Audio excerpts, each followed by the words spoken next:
is on top of our priority. The next financial year, you should be able to see us in different areas, different fora, but then also having targeted tax education.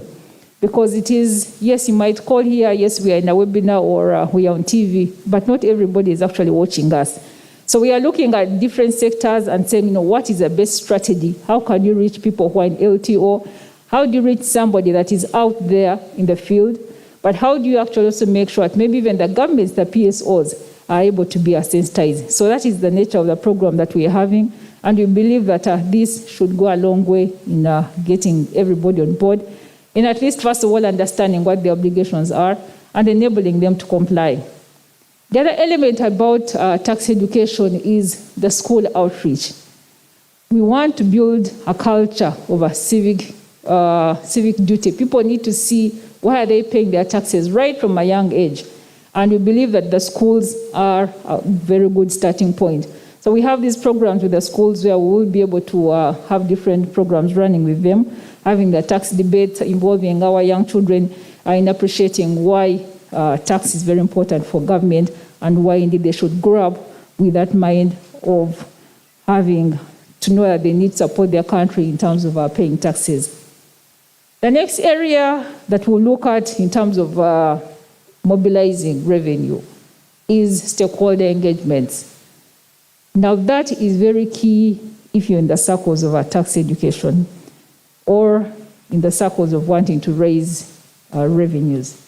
Because as the URA, there's so much you can do, but you need different stakeholders. And that is why the focus, for instance, now is that we involve a lot of private sector. We have a lot of discussion with civil society. Because with the different stakeholders, you're able to know what their needs are, you're able to see what the challenges are, and then you target your programs towards ensuring that indeed you're making an impact on that. So we also have a whole strategy that is looking at the different stakeholders that we have, both local and international, and then of course the sister agencies within the region. Within the East African region, we have a very good working relationship, but this is very key because it helps us learn what is happening in the other areas, but it also gives us focus on how we are doing in relation to our sister agencies. And then, of course, the political leaders. We need our leaders, we need the cultural leaders, we need the associations. Now I'll talk a little bit more about the associations. A few years ago, we realized that it is easier to penetrate a sector when they are actually under an umbrella association. So you will have discussions with these associations, you work through them. Then once you have the discussion, then you are able to reach their members. We found that very effective, and it is something that we are going to continue with, expanding on the network of the associations that we have within the URA. But this is all aimed at ensuring that we have everybody on board and that all these association leaders are our partners in terms of sensitizing or helping us to reach the members that we can ably discuss with. I will also talk about a little bit more about voluntary disclosure. Like I said, voluntary compliance is very key, and we pride ourselves in having a number or growing the number of taxpayers who are complying with their obligations voluntarily. So we are running a campaign that is also based in the provisions of the law, that if you come up and voluntarily disclose, then your penalties will actually be waived. So I would like to call upon the public to continue using that module as well, to be able to do self-checks and then come up and declare. If you go onto our website, there are guidelines on how that can be done. But it is in the spirit of encouraging taxpayers to have a self-check and then be able to come out voluntarily. And then, of course, the benefit is that your penalties will be waived. So we'd like to encourage our partners, our taxpayers, to utilize that avenue as well. The next area where we have realized revenue in the last few months is the use of alternative dispute resolution mechanisms. And this refers mainly to the courts of law. Cases that have been filed in the Tax Appeals Tribunal or cases that have been filed in the High Court. We are calling upon our taxpayers because we've noticed that these cases, of course, they'll go through the legal mechanism. But many times it is a very lengthy process. You will start from the Tax Appeals Tribunal, and then if somebody is dissatisfied, you appeal to the High Court, and possibly even some of these cases end up before the Supreme Court. Now that is a spell of almost about 10 years. So you will have your money stuck within the court systems, both for the taxpayer, but even government revenue, because you're not able to resolve that. So we are calling upon taxpayers, we're encouraging a way where we are able to work together we have a discussion around the ADR or mediation sessions and be able to agree on how the dispute can be resolved. And in the last year, we have collected almost about 250 billion just from that avenue. So it is something that we're encouraging taxpayers to utilize. It is a win-win solution really for both the taxpayer and for the URA and government as a whole. We'll continue using research. Research is very key and innovation. Where we are going, you cannot afford to put research on the side. A lot of new hurdles are coming through. A lot of ways of doing business are coming through. So you must have a team. We have a dedicated team that is looking at these new avenues that are coming through to see how best we can use that and be able to come through, first of all, with proposals for amendment of the law, but then also the areas that we need to focus on which are growing that might not be in our network. So research is very key. That will also help us in terms of expanding the tax base, but also looking at the regime that we operate to be able to resolve some of these issues. International trade, yes, a lot is also going on as well. It is a lot of simplifying the systems, using a lot of online processes to be able to handle. But then also what is key, what I can point out, is the use of a risk management. It is no longer about running after smugglers. No, you must be able to intelligently find ways of how you can detect, and then also be able to look at areas that you need to focus on. So we are strengthening the risk management under customs to be able to raise flags on the areas that we need. But we're also continuously or actively involved in the discussions in the World Customs Organization. Now that is very key because as an institution that is growing, you must be able to know what is happening on the global scene to help you come up with proposals on how best you can improve. So the URA indeed is continuously beyond the different committees at WCO, and it is something that we will continue doing to make sure that we are just not priding ourselves as being good because we could be the best but in the pack of the worst. So we pride ourselves in getting international best practice to be able to help us to see how best you can move forward. Authorized Economic Operator Program, that is very key because here we are encouraging compliance as well in customs to be able to manage our AEOs in a way that will encourage the others also to aspire to be in that category. Finally, with all that I've said, you cannot achieve this if you don't have a focus on the people. And the people here, I'm looking at the staff of the URA. Yes, a lot of things are already said about the staff, but they're not very bad people. We are not as aggressive as we seem. But it is a continuous journey. We must be able, one, to skill the staff that we have, because with all these measures that are coming through, once you have staff that are not skilled or who do not have the right culture, then a lot of these measures or a lot of these promises that we are making will not be realized. So we have a specific focus on growing the skills of the staff, but then also changing their culture within the URA. Given the new mandate that you're seeing, how do you actually get a staff that is aligned to your vision of being economically independent? What must that staff of the URA look like? Or what are you looking out in that staff to be able to deliver on the new mandate that or the vision that we've given ourselves? So that is very key. Taxpayer, how do they deal with taxpayers? There has to be that sensitivity towards the needs of a taxpayer. There has to be that responsiveness from the staff that we have. So developing our people is very key on the agenda. And then, of course, integrity enhancement program. I would be a liar if I came up and said we actually don't have any program. But this is one of the key. Integrity is it is high on the agenda.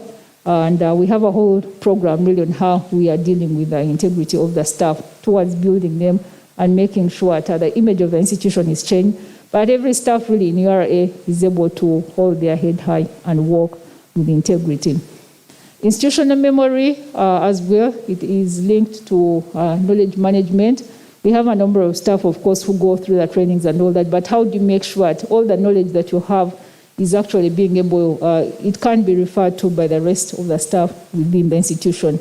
So in summary, for the staff, we have a whole program in light of what we have said, yes, the technical areas, process management, the use of all our stakeholders, but ultimately it is all about the staff. The staff of the URA are the most critical resource that the government has. So there has to be significant investment in the staff, and that is what we are looking at. So with all that I've said, we believe in the URA, we are very confident and positive that the target that we have in the next financial year will be met.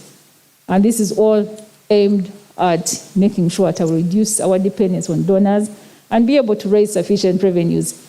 But like I said, this is a journey where we need every taxpayer. And I would like on this note to thank our taxpayers that were able to file their returns yesterday. Yesterday was our filing date, and indeed we got a number of them filing and paying.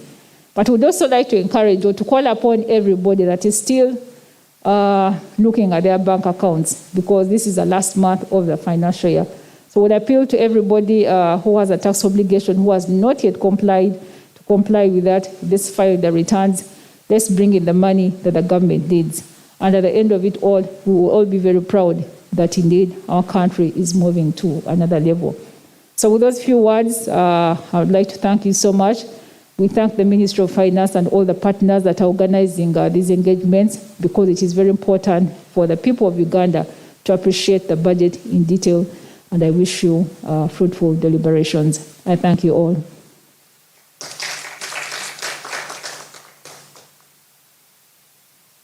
Thank you very much, Patience Tumusime Ruvagumya. And you really stated to the tiniest detail of what the Uganda Revenue Authority is going to be doing. Patience is the Commissioner Legal Services and Border Affairs, Uganda Revenue Authority. Thank you very much, sir. And thank you, sir. Okay. Thank you very much. We're going to take a deep dive into Patience's statement. The URA has a very interesting mission, and Patience was asking, are you calling us crazy? But yes, URA's mission statement is to deliver Uganda to economic independence. Now, every time when the Minister of Finance is doing budgetary allocations, and there's a lot of pressure from every ministry to increase their budgetary allocation.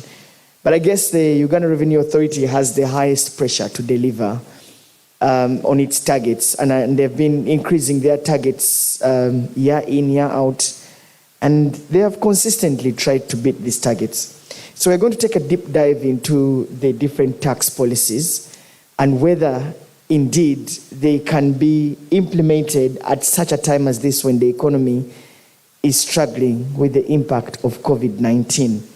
So let me just invite my panelists this morning. I want to invite the Acting Commissioner Domestic Taxes, Mr. James Odongo, to please come and take your seat. Mr. James Odongo is responsible for domestic taxes. And we will see how we are performing for this concluding financial year and what lessons we've learned that we can implement for the next financial year. Mr. Odongo, you can take any of the three seats, sir. Let me also invite the Assistant Commissioner, Customs, Dr. Okaka Geoffrey, to come and take his seat. Dr. Okaka, you're very welcome. Dr. Okaka focuses on customs, and he has his own targets. That's including international trade. He's going to be discussing with us how far he has gone and whether he can be able to hit his targets with a fragile economy hit by the COVID-19 pandemic. We will also be joined online by the Acting Country Director, Deloitte & Touche, Mrs. Petronella Namubiru. Shortly, I think she'll be joining us online to have a more candid conversation as to whether URA is actually helping the business sector to recover so that they can collect. I guess the whole idea around pumping money into the economy was to help businesses get resuscitated so that URA can collect taxes. So we are going to take a very detailed conversation on this. So you'll allow me take my seat, but if you want to be part of the conversation happening, just go on Twitter and drop us a line. We will put these questions to our panelists. All right, give me a second, I'll take a seat.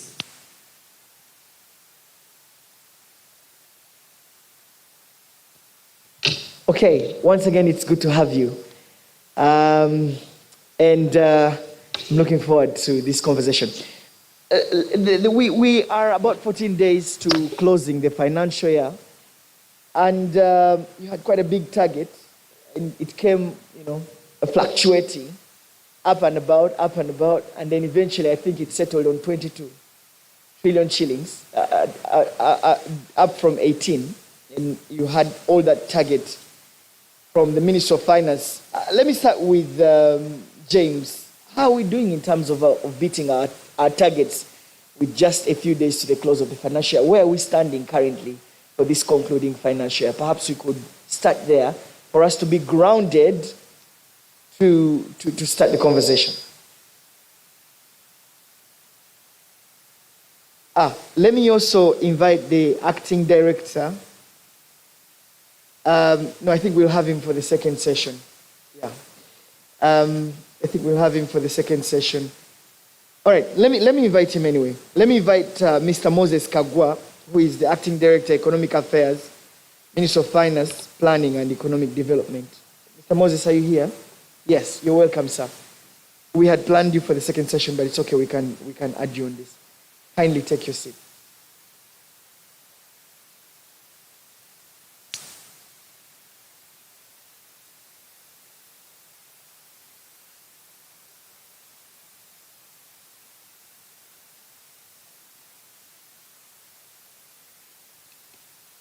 All right, I thought we could just, first of all, give a round of how we're performing for this concluding financial in terms of our tax collections. Mr. Dong, if you can just maybe give us a holistic picture of how we're performing as we get close to the close of the financial year. Thank you, Solomon. All protocols observed. Good morning, ladies and gentlemen. My name is, as mentioned, James Odong, Acting Commissioner, Domestic Taxes. In terms of performance, we are not doing very bad given the conditions we are in. So far, in terms of domestic taxes revenue collections, we are performing at around 90%, and from July to date. And as we move towards the end of the financial year, we are focusing on specific areas that we can achieve within this limited time. As the Commissioner General mentioned earlier, the specific processes that we have put in place have been the biggest enablers in terms of this revenue collection. And specifically, the obligation of filing returns. So far, so good. Taxpayers are using it adequately. As she mentioned yesterday, we received the biggest number of returns filed online. Some taxpayers have paid, others have declared and not paid. So we are urging even those ones to ensure that they do the subsequent payments. But even besides that, we're also focusing on those who are going to file provisional income returns for the year, and those who are also filing final year returns. All mechanisms are in place to ensure that they do it as easily as possible through the online procedure. So we very much hope that we shall be able to achieve the target.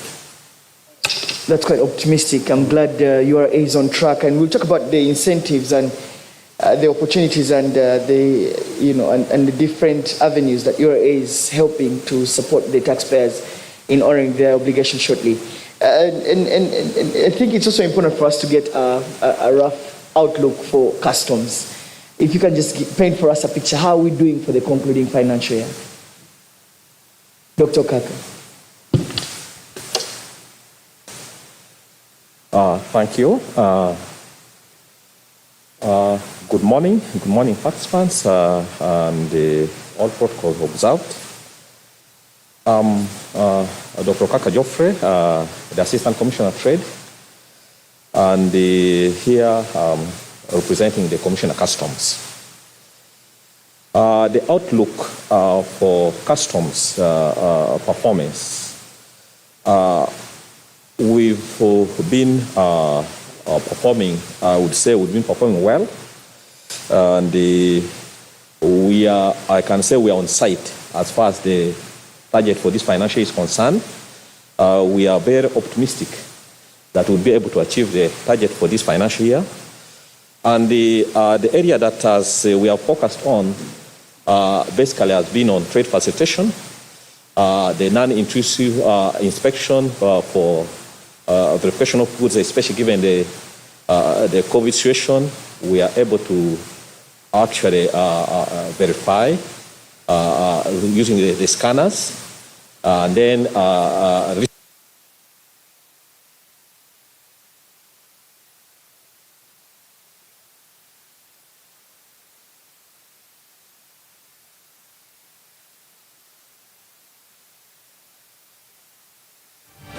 NBS happening now.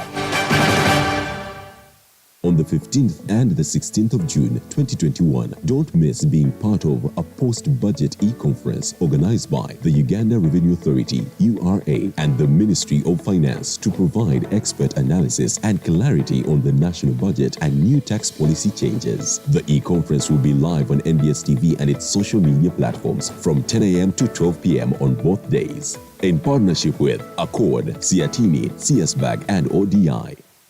Uganda Revenue Authority, developing Uganda together. On the 15th and the 16th of June. The day the world stopped was the day we found where to go.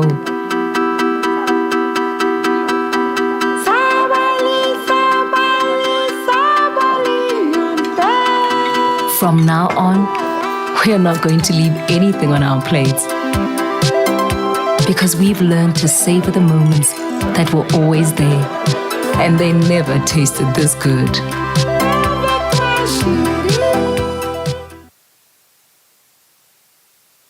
Welcome to Afro Mobile, the king of Ugandan content. It's a mobile app with all of your favorite programs in the palm of your hands. Latest breaking news, video on demand, live streams, music, sports, lifestyle and entertainment. Play, pause, rewind, download and even share all of your favorite shows from up to 15 TV stations, 50 radio channels and 10 news outlets, all curated from a trusted and resourceful network of journalists. Visit the Google Play Store or the Apple App Store to download the Afro Mobile app and enjoy a world of limitless wonder. Afro Mobile, the future is now. Wait, Abu. And what are you doing throwing papers all over the place? I'm looking for an invoice for a sound system and cables that I received yesterday, but I can't find it. You know there is a way of keeping all this in one place and available to you as and when you need it. I really wish there was one, because the way these invoices grow legs and disappear. I believe this is what you're looking for. Now how did it get there? Tabo! Do you know that with EFRIS, you can stay on track of all your business transactions and improve on your record keeping? How so? Katituliku computer with EFRIS. I just search using the fiscal document number and I retrieve the records I'm looking for. Bookkeeping becomes simple after that. Kapo, awesome, yeah. I began using URA's Kakasa Solutions and now I'm in charge of my business, and you can as well. Kakasa, be sure you are in charge of your business. Uganda Revenue Authority, developing Uganda together.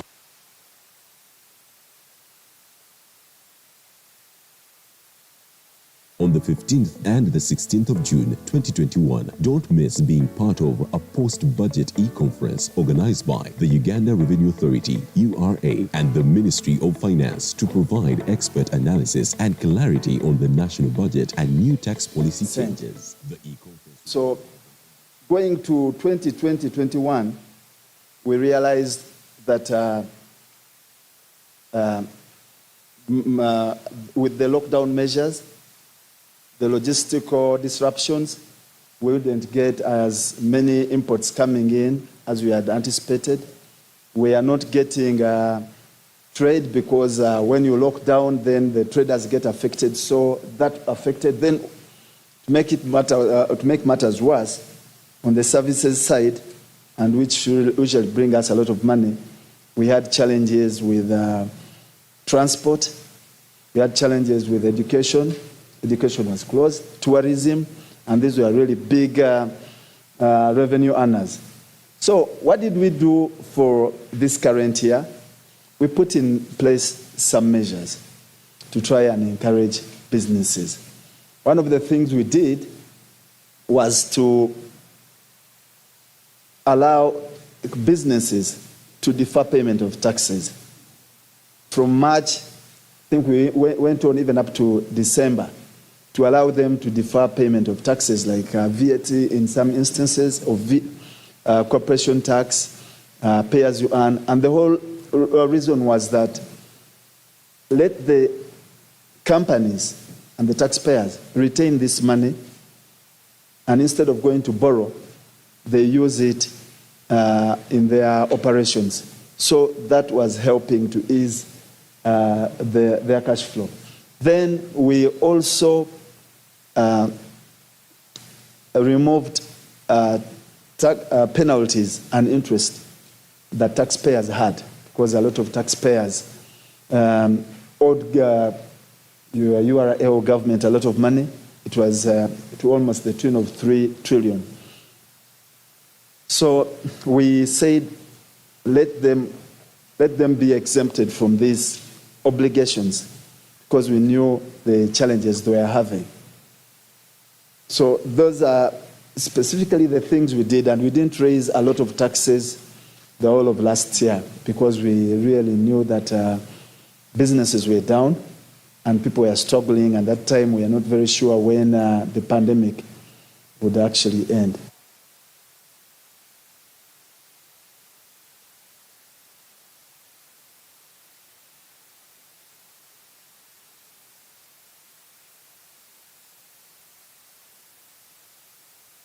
After the lockdown. Let's get back to domestic taxes here. Mr. James Odongo, have you been able to perform well for this concluding financial year? And what strategies do you have for the next financial year to meet your targets and support businesses? As the Commissioner General mentioned, we have been able, mainly because of the efficient processes and systems that have been put in place, that have enabled taxpayers to fulfill their respective requirements that is required for them as per the law. And given the implementation of even the new solutions, that is the IFRS solution and the DTS, we have relied James, a lot. You people are speaking French to people who have never heard these terms. Maybe can you just detail the Receipting and invoicing solution.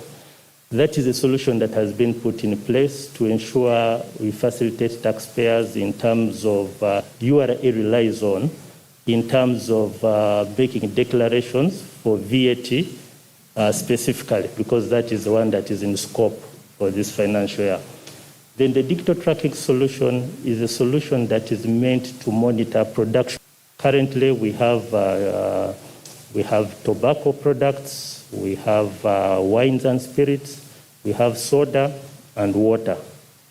This financial year, there has been an addition of cement and sugar. So each of those products, there's a digital stamp that is applied, which everyone in the public can check. Those are the solution. So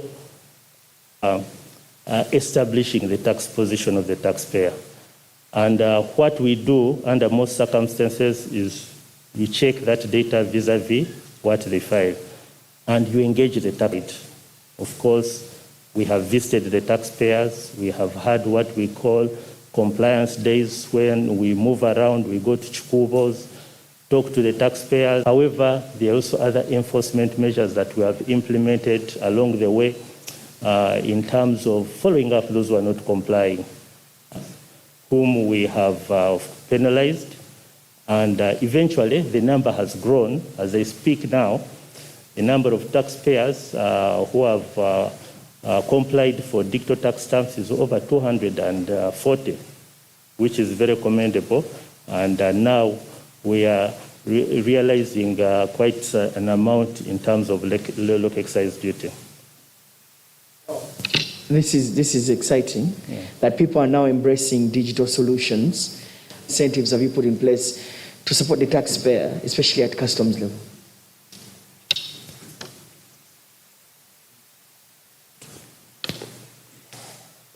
Yeah, customs, one of the things that we prioritize was, first of all, to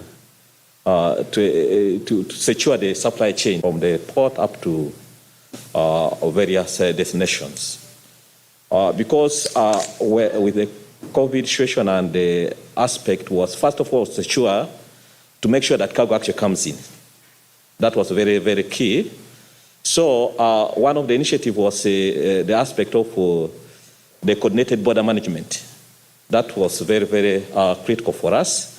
And also the other initiative automated. Then also to bring in the government agencies, the ministry and departments under the single window platform, cargo. It involves a number of stakeholders. So within the single window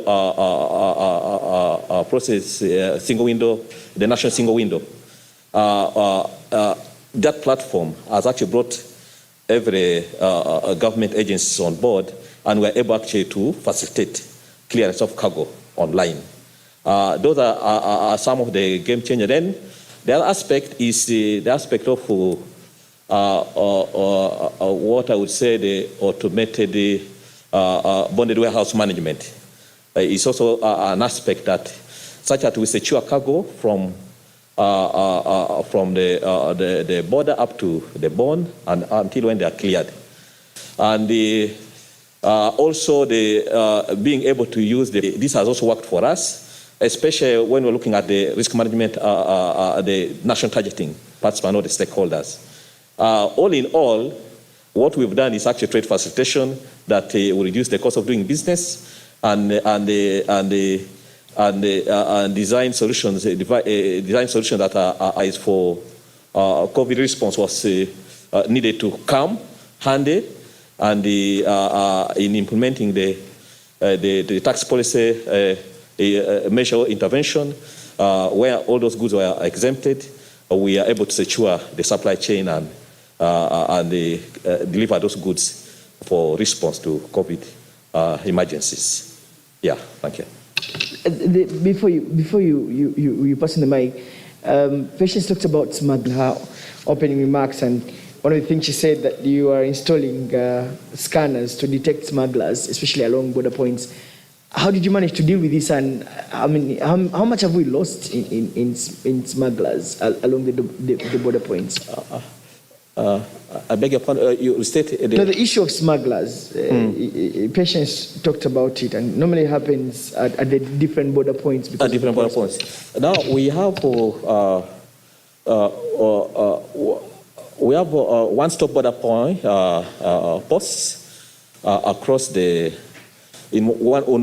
our major entry points, and this one brings all the stakeholders and customs into one office, and in this we are able to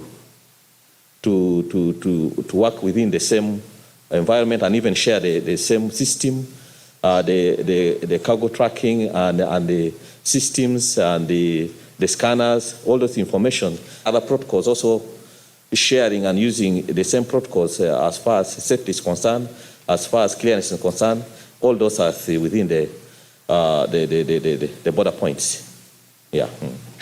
All right, interesting. Thank you for that.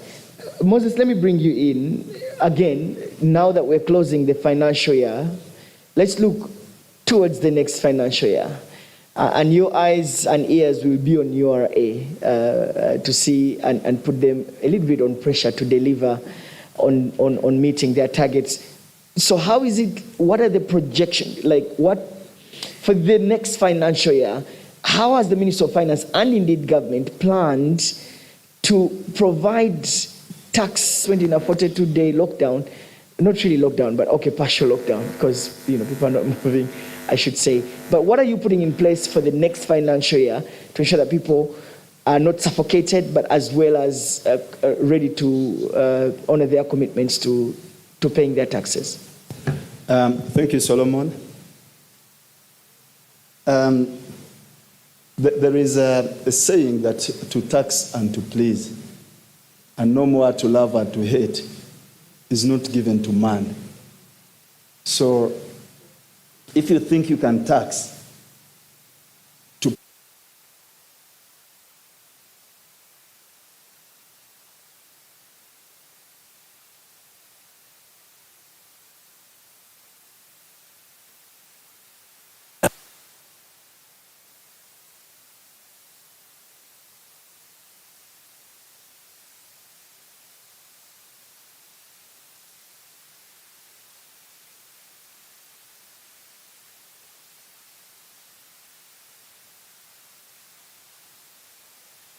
because we have a lot of things that we must do. This year, which is ending, we actually had to borrow more because of the effects of COVID-19. But we also had other things to cater for, like the oil and gas. We want really to have the final investment decision. So the investments in oil and gas dictated that we do 21.8 trillion. So we had to lower our projection to 19.3 trillion. So we had almost a 2.5 trillion gap in the budget, and we had to borrow. Now, borrowing, as we know all, is not sustainable. So we had to sit down and balance, as you've said, carefully. What do we do moving on, stifle economic activities? So it's a very delicate balancing act we had to perform. And going forward,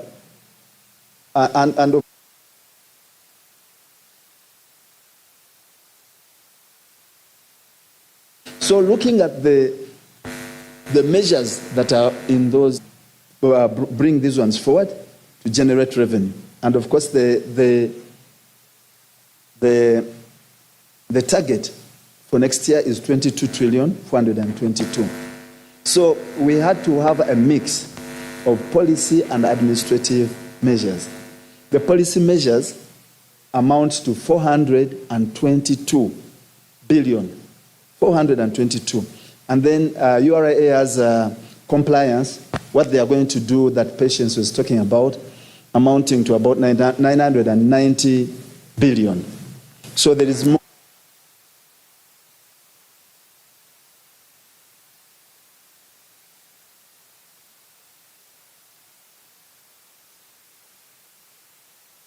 On the 15th and the 16th of June 2021, don't miss being part of a post-budget e-conference organized by the Uganda Revenue Authority, URA, and the Ministry of Finance to provide expert analysis and clarity on the national budget and new tax policy changes. The e-conference will be live on NBS TV and its social media platforms from 10 a.m. to 12 p.m. on both days. In partnership with Accord, Siatini, CSBAG, and ODI.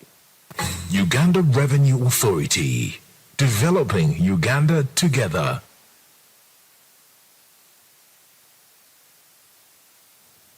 The day the world stopped was the day we found where to go.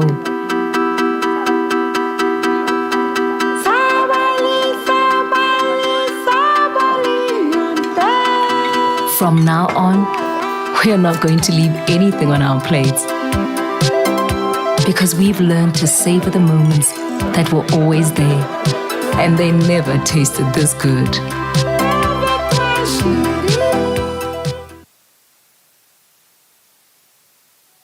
Embeera mu ggwanga ekyuse nnyo.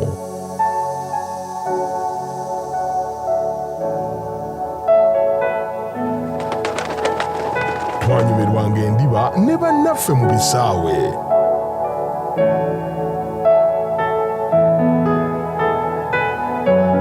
Naye ensangi zino twesiiga langi za ttiimu zaffe ne tuyita mu bisaawe nga bikalu.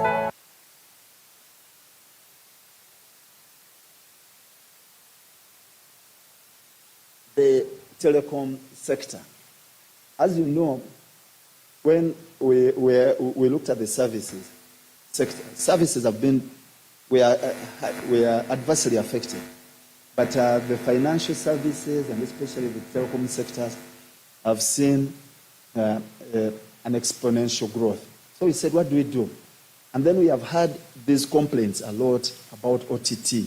People were saying that OTT is really stifling them, and that when you buy data, you have to pay OTT of 200 shillings every day, and that amounts to 6,000 shillings per month, and that is so expensive. So if someone is using 2 GBs or 3 GBs of 20,000 and is going to use it over a month, he is paying OTT of 6,000.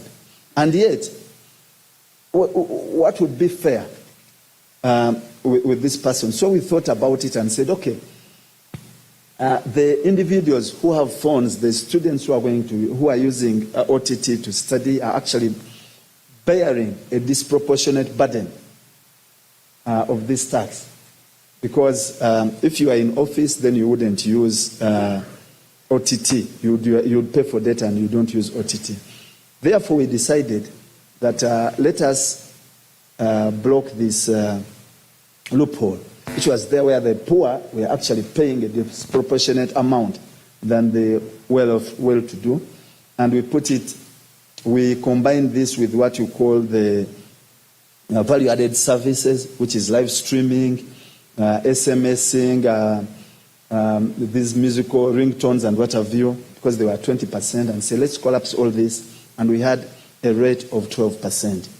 And people were asking that, isn't this going to hurt businesses, especially those ones who are digital? I'm actually one of them, yes. Because I was thinking government is promoting e-commerce, and then you're imposing a 12% tax on all that. Because the first thing you have to note is that tax is never a punishment.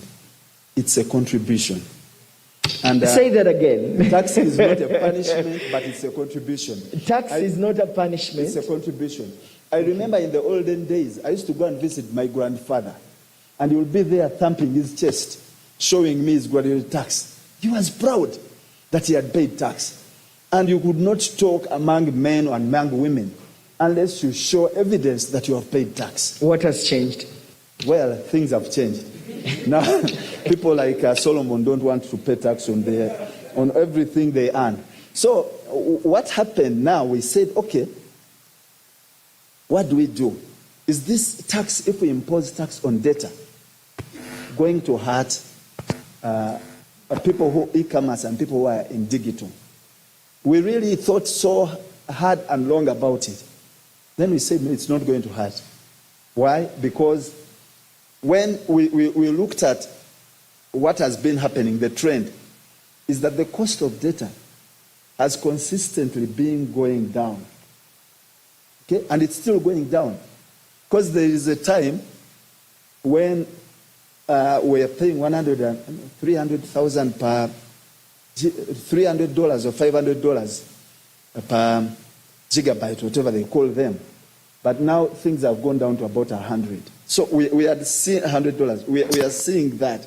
And if you have an ad valorem tax, ad valorem is a percentage based on that. As data goes down, the tax you are going to pay will dramatically go down. So we looked at all this and realized that actually the impact will be minimal. But we'll get a little bit of revenue. We'll also resolve administrative issues. Because now people, first of all, we are circumventing the OTT by using VPN. Others were having, one person would have OTT, and then they avoid it by using my phone as a hotspot for like 3 or 4 people. So they would avoid that. Now with this data, there is no avoiding because it's paid, and all these tricks people have been paying to avoid have gone. And I'm telling you, we discussed this very extensively with players, with people in the industry, and we agreed that this is the way to go. URA can now audit even the telecom companies properly, other than the other time.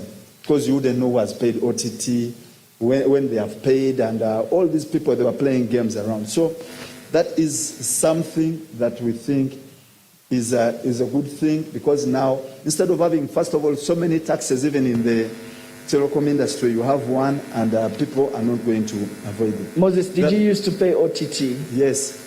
Even today, or you used to put on VPN? Even today, I pay. No, I don't use VPN because I don't understand it. So we also... Moses, do you want to, can I come back to you? Because Petronella is on standby. I wanted to give these three and finish in summary. Okay. Because, yes. Okay, please go ahead. On the income tax side, okay, let me say income tax side, we have removed capital gains tax on sale of investment interest in a venture capital, in a venture capital fund. As you know, there are so many startups here in this country, and there's also SMEs who have been struggling because they say the cost of credit here is very high. That's one. Two, also very few SMEs have collateral, which the banks need. So we thought that one of the ways they would access financing is through attracting these capital venture funds, where people go and invest, and then afterwards they get this money out of that investment and go and invest elsewhere. And we said, when you do invest in these SMEs as a capital venture fund, then you will not pay capital gains on what you're getting when you sell your interest in the company. Yes, so that should really help these ones. The other one, which we have done, we have also, before you pay capital gains, you index for inflation. It hasn't been there before. If you had a capital asset and you are selling it at 100 million and you bought it at 20 million, we'll just deduct the 20 million and the 80 you'll pay the tax. And some of that money is actually not a profit. It represents the depreciation of our shilling. So now we have decided to take that into account, that before you pay, we allow the inflation that is inherent in that in the sale to be deductible. So that is also going to encourage people to come forth and pay their taxes. We have also had a clarification on refunds. It wasn't there before. So especially on income tax, people have not been getting speedy resolution of their refund issues. So in the law that has been clarified. So there will not be any dispute as to when a taxpayer is entitled to a refund. And then on excise duty, we have some things called beer, opaque beer, chibuku. Chibuku, we have decided to allow chibuku to be produced in this country. And we have provided a lower excise duty rate at 20%, or 230 shillings per litre, whichever is the higher, to encourage people to go into this. And it helps, because for chibuku it's made from local raw materials. We have our farmers who are growing it. Then it also helps in value addition, because we are doing a lot of scientific research on that. And so the farmers get money in their pockets, and also this is sold. And the people who drink this alcohol at the lower end of our society, that instead of drinking illicit alcohol, they can have some substitute, which is healthy. So we are promoting that. Are you sure it's healthy though? Yes. Moses, can I come to you? Okay. I'll come to you, but I think you raised very interesting measures. I don't know if the 12% though on data and airtime is...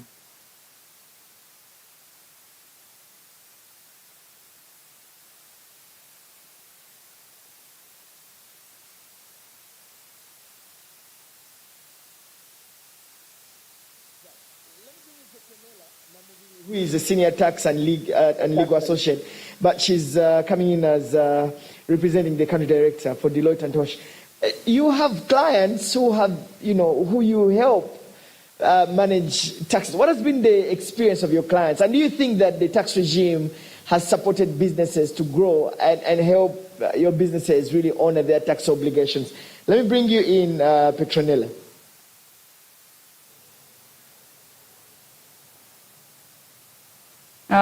Thank you very much. And interesting discussions that have been going on, throughout the 2 days and this morning. So if we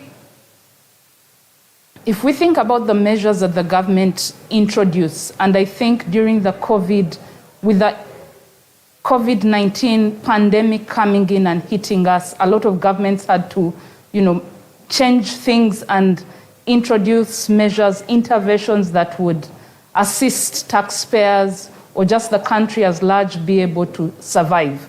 And I guess at that point in time, the mode was, how do you limit the hardship to your citizens, and from a tax perspective, your taxpayers. Some of the measures have been mentioned, and I think overall there were winners, from those measures. A little bit more could have been done. So just back to your question in terms of how our, the clients that we serve and the businesses that we do interact with did measure up. I think I will speak about two particular measures. And again, one of these has been mentioned earlier. And the first one was in respect to the VAT refunds. One of the biggest problems for taxpayers has been, just how quickly VAT refunds are processed. And I think government, in recognition of this, did go out and propose and promise that the VAT refunds would be processed faster. My understanding at this point in time, and for a number of the clients, they did receive cash back for VAT refunds. I think what could have been perhaps considered as well is the fact that, because of the time lag between when VAT refunds are actually processed, there could have been a possibility for taxpayers to offset, if someone has already submitted their application for a VAT refund, to be able to offset, what is owed against other tax liabilities. Because although there were measures introduced in terms of deferment of some payments for certain people in critical sectors, the duration of time to allow people to manage their cash flows or manage their liquidity situation may not necessarily have been adequate enough. Businesses could have benefited possibly from an offset. So I owe, government owes me money. I owe money to the government in terms of a liability. I offset the same. And if we take that further, maybe it would also have been a consideration for people who have contracted with government and actually were owed payments by government to perhaps then consider offsetting their tax liabilities against those confirmed payments, that were due to government. So that's on the one part. So, well, on the one hand, it was a welcome measure to expedite VAT refunds. I think a little bit more could have been done. And in terms of consideration of even just going forward, there could be things put in place, just to perhaps an offset. And what then got left out is the income tax refunds. I'm glad Mr. Kagwa has spoken about that. And actually, the Income Tax Amendment Act that was assented to does have a provision that an income tax refund, should be paid within 6 months from the date of, the application. So I think that is also something that is a welcome intervention as businesses try to recover. The other one that I will speak to in terms of the interventions was with government trying to support import substitution, especially with the disruption in the distribution chain, which again has been mentioned extensively. There were tax measures that were introduced to support import substitution and local content. Some of these included the removal of excise duty on undenatured spirits, the exemption of VAT supplies, medical related supplies, so your masks, the boots, the infrared thermometers. Then you had a reduction in customs duty on imports to manufacture essential medical products. And I think from a winning point, this enabled, together with other measures that government did introduce that were not necessarily tax measures, it enabled certain manufacturers to be able to, start to manufacture things like masks or sanitizer, within the country, which had an overall effect on availability for the citizens in general, but also the cost of some of these things, which previously had been a lot more expensive because of the fact that there was a short supply and they were being imported. That's on, I think, the winning side, and that's very important to recognize. I think the measure should also have gone further to look at the side of importation of finished products, especially from outside the East African community, where it's to say if we are manufacturing certain things locally and there are stringent standards that have been in place to ensure that these meet the purpose they're intended for, then on the other side it's to limit or try to restrict the importation from outside the country, which then competes with what was being locally manufactured. So I think that could have been something to consider, and is something that could potentially, also can be considered in the longer term by the ministry. And I'm glad Mr. Kagwa is on this panel, and hopefully is, has had, these thoughts. But yes, so those are the two things I think I can pick out at this point in time. But it's also to recognize that I think URA has thought about the automation of a number of processes, which has helped. And with the second wave that has come and is with variants that are very virulent, I think it's important to limit the amount of contact that URA usually has with taxpayers as they come in to perform certain or get certain things finalized. So I think it is also appreciated by taxpayers that there are processes that have been automated. So like the withholding tax exemptions, where you applied for it online, and then the duration of which, if someone has been included on the withholding tax exemption list, that's been extended from 6 months to 12 months, which does give a bit of certainty, for businesses. Very recently, URA has announced also the change in process for application of something as simple as a tax identification number, which, given the measure being required to actually, for any licensing to be done for anyone, the requirement for TIN registration is going to become paramount. So it's a good thing to see that, part of the old process that required that you actually went into the URA to submit a certain signed form, is being removed so that everything can be automated and the process can be slightly simpler.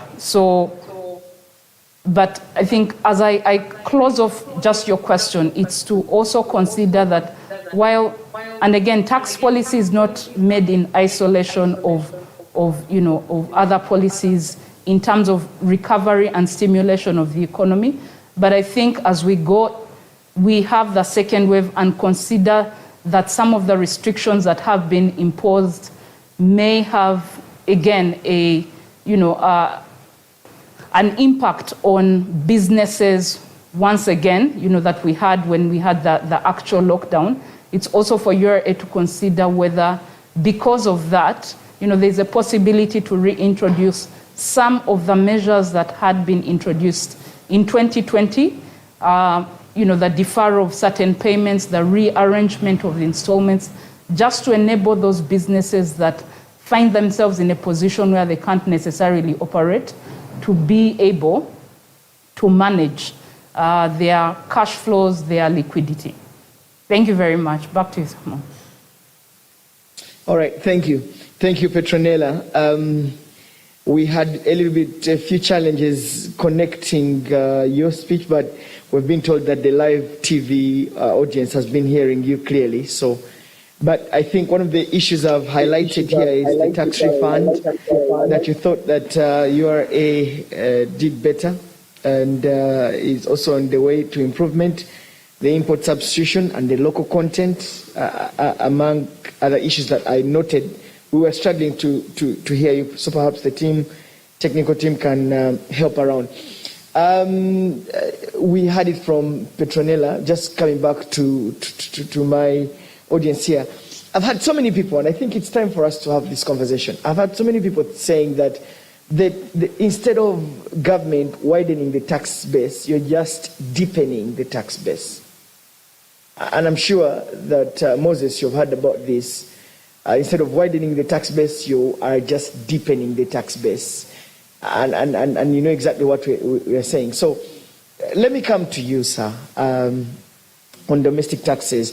There's been arguments that we have a large informal sector that URA is not tapping into, and that it would have really be a great contribution to our tax base at large. In terms of domestic taxes, is URA in any way thinking of tapping into the informal sector to at least collect some revenue? I'll tell you an example. Sometimes I use borders, and I always give this example. So you find a border guy who is complaining about everything, how everything is not going right, how everything is terrible in this country. And then I asked him, but do you pay taxes? I personally pay as you earn, every month. What do you do? And he said, for us, Muzei said we are, we have Antuvawansi. And so I always ask them, but it's not fair that I pay taxes and you don't. So is there any means that URA is doing to rather expand the tax base by tapping into the informal sector? James. Thank you, Solomon. One of the main avenues that we have utilized has been working in collaborations with the local governments and a program called the Taxpayer Registration Expansion Program. And through this program, we have been collaborating with the local governments across the country because, most of the players in the economy have to register with the respective local governments. And through the process, we have managed to register this financial year about 174,000 new taxpayers, this financial year alone. But going forward, there's a new policy measure that has been put in place that requires all licensing agencies to get a team from everybody who is applying for a license. So whether you are going to work for any local government, you must have a team. Whether you are registering for a license in any government ministry, department, and so on, the first requirement must be the team. So we hope through that avenue, many potential taxpayers are going to come on board. We also getting the register expanded through the solutions that you are putting in place. I can give an example. For example, the electronic fiscal receipting and solution. If you are dealing with me, a registered taxpayer, you are selling me any supply,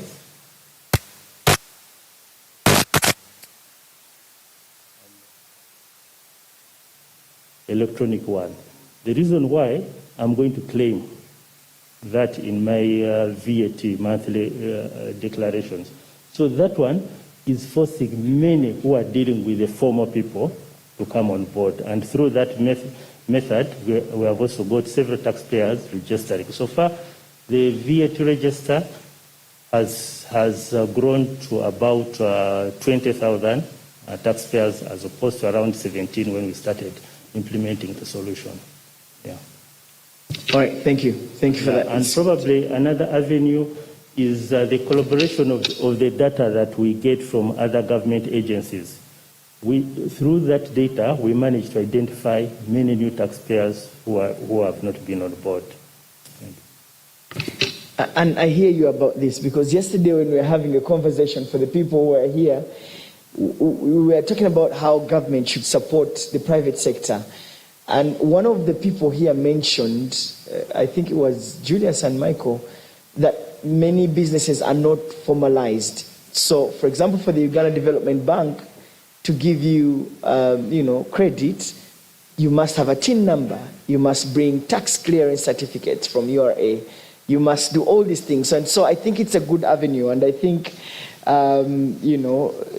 it's a good avenue to ensure that people pay their taxes. If you want to take part of if you want to benefit from government, then you should be able to pay your taxes very well.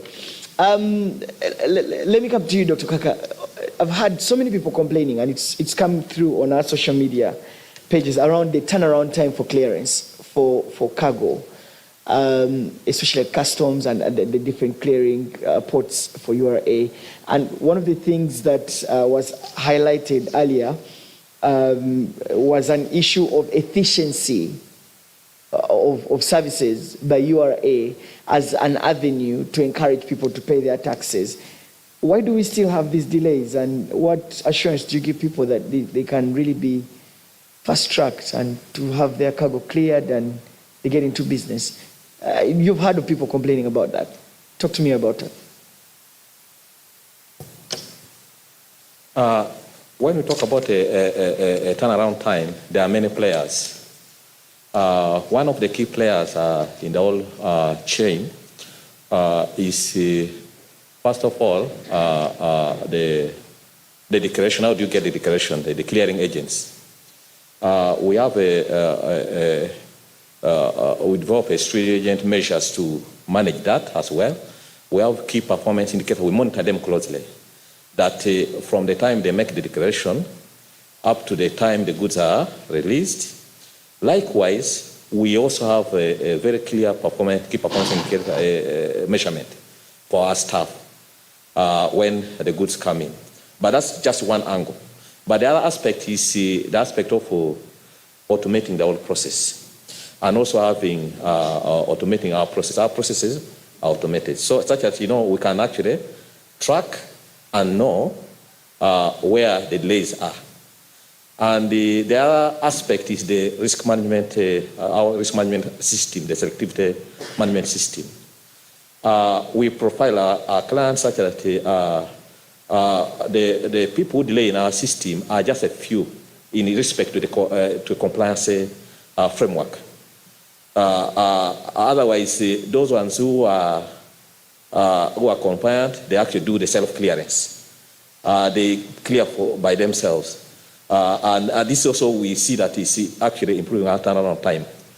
But the other aspect is the aspect of our intervention.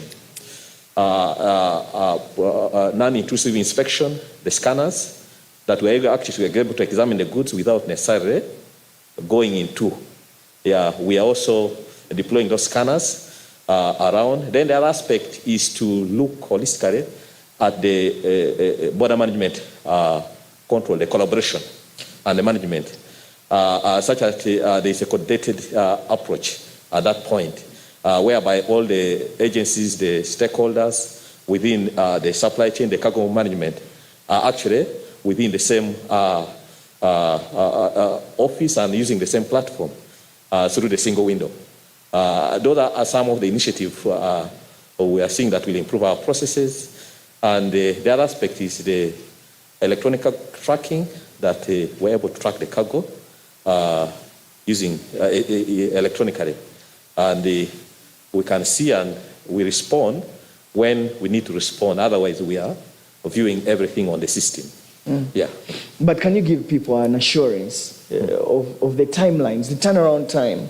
What is the turnaround time for URA to clear cargo? Or it is not there? The turnaround time now depends on we have different regimes.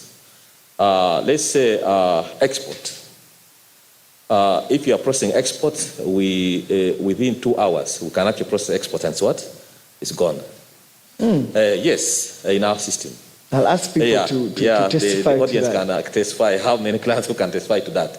And then, if you are processing, because in our regime, the selective model, if you are going through green channel, it means we don't intervene. You are compliant, and that one takes just hours. It's actually you now to you, the client, you're the one to decide. Then where we intervene, where there is verification, where that's the red channel, where we expect the physical verification, that one takes 48 hours, that's 2 days, not more than what? 2 days. That's what, 48 hours in our system. And then we have for those ones, what I would say, the transit under the single custom territory framework. We monitor the cargo electronically, and those on each passes through our country. So you find that we used to have, what happened is that we have reduced the number of documentation. We use one document. And this one has also reduced the turnaround time, the clearance time in our process to process transit and also process goods which are coming for warehousing within our system. Then because we have also automated our warehousing module, there is automatic warehousing of cargo. The transit, you process it once in Mombasa, then when it comes to our bonded warehouse, automatically, the moment you reach the bonded warehouse, it's automatically warehoused and you are ready to clear. Yeah, thank you. Well, I will ask Ugandans to qualify those statements, but at least I've had people complaining. Our time is fast spent because we're going into the second panel, but I wanted to involve Moses in this conversation around the taxes that you put on Fishmore and on gold. It's quite controversial. The people in the fishing business are saying, how could you impose quite a big tax on Fishmore? And from all over you just wake up and put that. Why? We want to understand why. And then you put a 5% tax on processed gold and the 10% tax on unprocessed gold.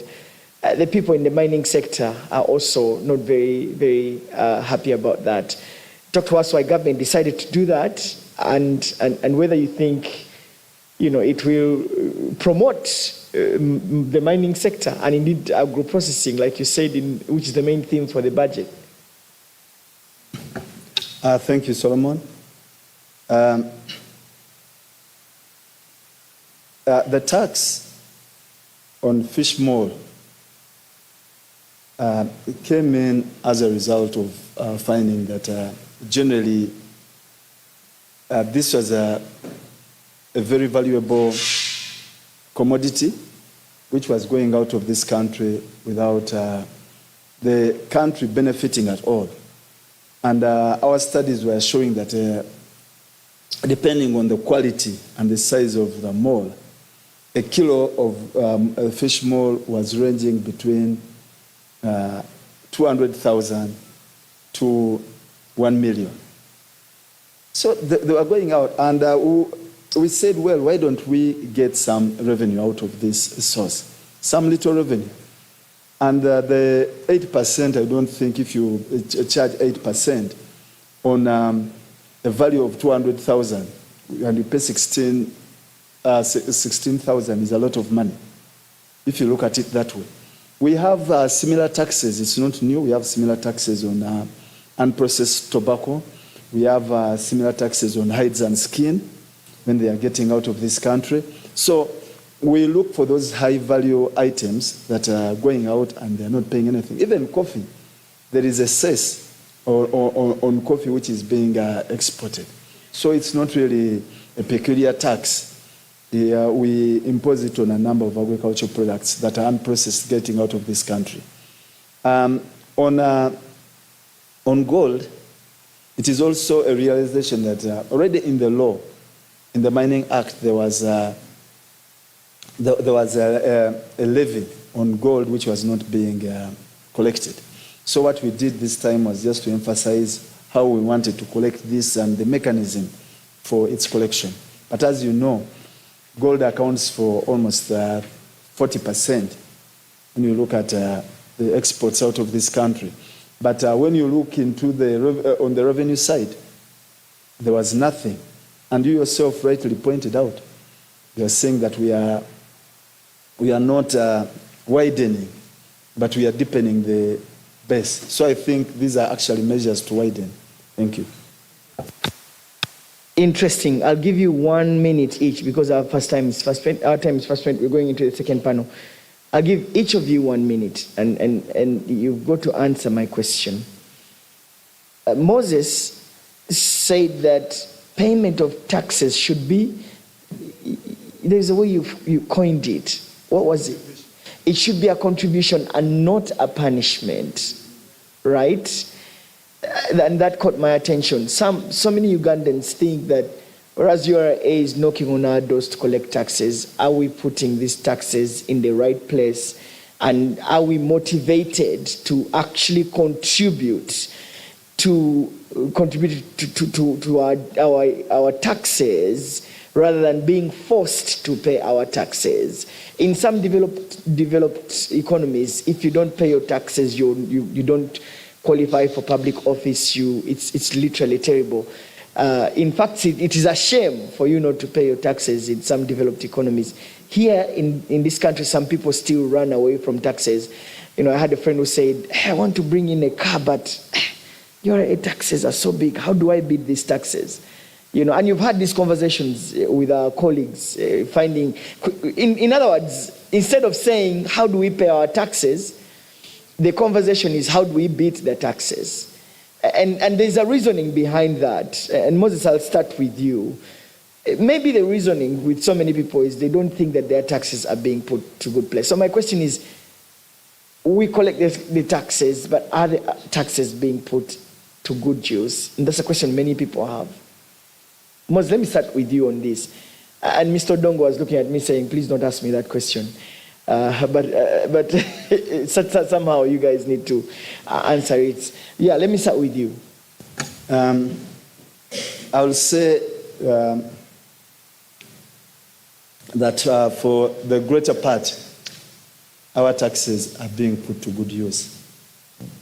You have seen the roads that have been constructed in this country, and that is your tax.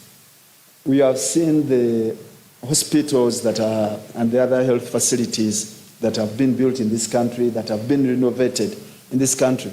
We may not have everybody there yet, that they're up to the standards we want, but with our little resources, you have seen that they have gone to good use. You have seen the security in this country, despite some pockets of hooliganism and what have you. Generally, we have had very good security in this country. You can walk from one side of the country to the other one without fearing anything. And that is how our taxes are.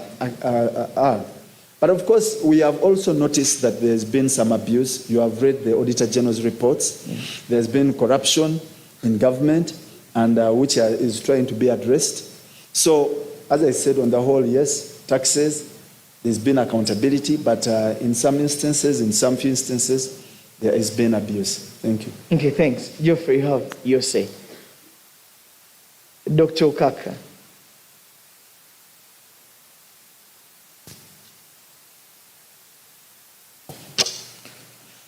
Okay, Solomon, I respond to the same question.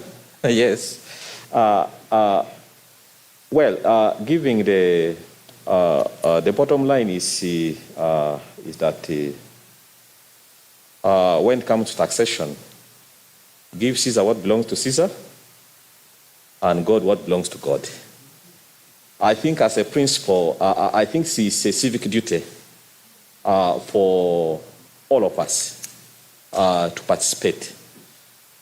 Looking at customs per se, our role is we are changing more into facilitation. Because we are looking at industrialization, so it means there's need for intermediate raw materials and all facilitating that these goods actually come in. So you'll find that that's how we're interacting. And we expect to mobilize the revenue domestically. And we all need to come in and perform our civic duty to do that. But this will call for, obviously, a lot of awareness in terms of the tax education and also the aspect of accountability. Because such that, there is confidence in the whole process that the taxes that come on is actually put to good use. And this one, we have seen it. It's a manifestation that, when we look at the over time, we see that in our infrastructure, everything is actually improving, and we're in the right direction. Thank you. Thank you. I thought you were going to tell me my job is to collect taxes. I don't want to look elsewhere. Let me bring in James Odongo here. What are your views? Are our taxes put to good use, or you just want to collect taxes and don't look elsewhere? Solomon, what better answer can I give you than what Moses and Geoffrey have told you? Indeed, our government has tried its level best to put in facilities in place for our citizens. However, I also want to acknowledge the contribution of the taxpayers in this endeavor, as per the statement that attracted your attention from Moses, by saying that most of the taxes we are getting are got through voluntary compliance. Many of the taxpayers voluntarily comply. And that is something that we appreciate a lot as URA, and it is an area of focus, as Patience told you earlier, that we are going to focus on in terms of facilitating the next financial year. Thank you. Thank you, guys. Do we still have Petronella online?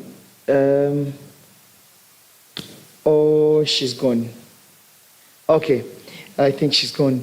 I just want to say thank you very much, guys, for honoring this conversation. James Odongo, thank you very much. Acting Commissioner Domestic Taxes, thank you very much. Dr. Okaka, Geoffrey, thank you very much, who was sitting in for Commissioner Customs, but is Commissioner of Trade, and also Moses Kagwa. Thank you very much for this conversation, and I have really picked a lot. Let's give them some love, guys. Thank you. Let's go for a break. Let's go for a break. When we return, we will continue the conversation, but this time we'll bring in the private sector and the civil society. All right, let's go for a break. When we return, we'll continue the conversation. Stay with us. NBS happening now. Who can handle all the madness in this? It's your friends. I want to say that I appreciate you guys so much. Wow! Your passion. This is your fault. Your romance. Cheers. Your drama. I invited VIPs, not gossips. Your heroes. It's your moment with your stories. Made at home for your home. Because great stories start on DSTV. Embeera mu ggwanga ekyuse nnyo.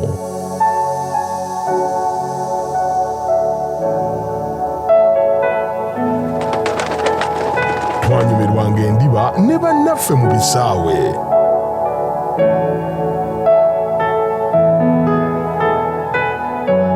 Naye ensangi zino twesiiga langi za ttiimu zaffe ne tuyita mu bisaawe nga bikalu.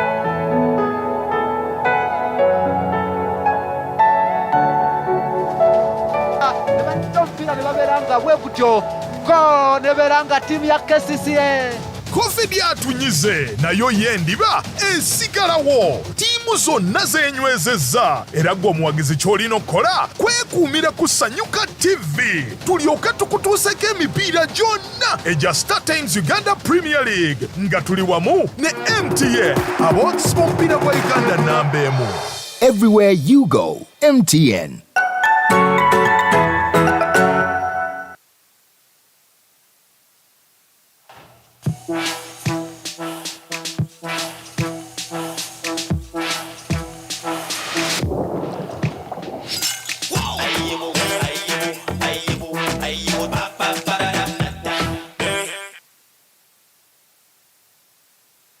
It's a brand new day, yeah. Let your beauty show as your hair glows. With Radiant, everything comes to life when you arrive. And should you ever look back, let it be to gaze upon your radiant day. Rise up, African queen, fix your crown, yeah. Rise up, African queen, fix your crown, yeah.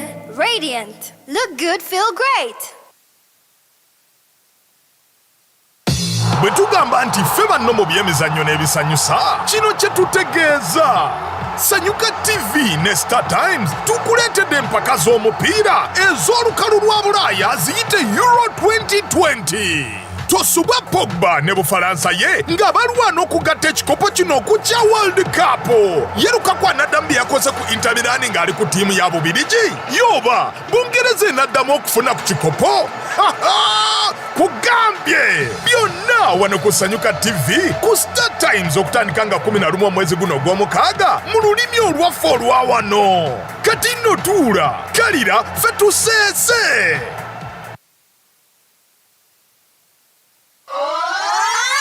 Mirinda.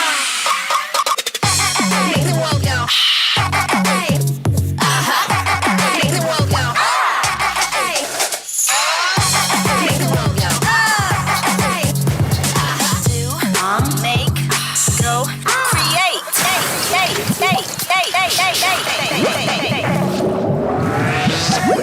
Grab yourself an ice-cold bottle of Mirinda Orange at any shop or supermarket near you. Mirinda Orange, the taste that makes you go OMG.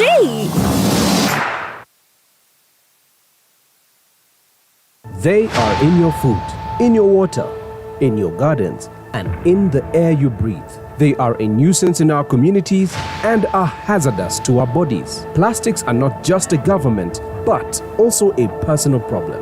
They affect your children, your grandchildren, and great-grandchildren.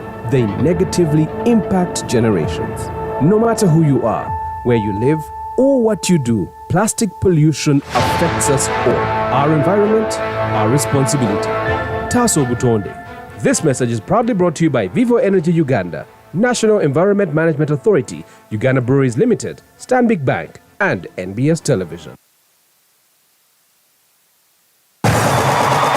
The Star Times Uganda Premier League continues. Catch the action on Sanyuka TV. Sanyuka TV is on the Star Times decoder, channel 222 and 403 on satellite. The Star Times Uganda Premier League is brought to you by MTN, the official broadcast partner and the #1 supporter of Ugandan football. You can also follow the conversation online at #StarTimesUPL, #Sanyuka Updates, and #MTNUG Football. The day the world stopped was the day we found where to go.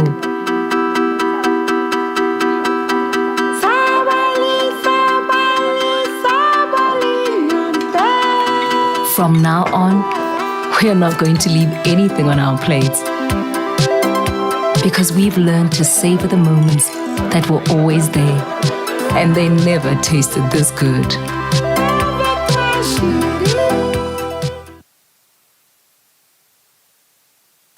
Bwe tugamba nti ffe banno mu by'emizannyo n'ebisanyusa kino kye tutegeeza. Sanyuka TV ne Star Times tukuleetedde empaka z'omupiira ez'olukalu lwa Bulaaya ziyite Euro 2020. Tosubwa Pogba ne Bufalansa ye nga balwana okugatta ekikopo kino okukya World Cup. Yeruka kwa Nadambi yakoze ku Inter Milan ng'ali ku ttiimu ya Bubirigi. Yoba Bungereza enaddamu okufuna ku kikopo. Kugambye byonna wano ku Sanyuka TV ku Star Times okutandika nga 11 omwezi guno ogw'omukaaga mu lulimi olwaffe olwa wano. Kati nno tuula kalira ffe tuseese.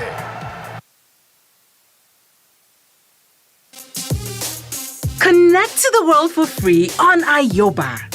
Chat with friends for free. Play games all day for free. Jam to Ziki for free. You can also send money through Ayoba. Absolutely no MBs needed. To download the app, visit www.mtn.co.ug/mymtn and select Ayoba. Everywhere you go, MTN.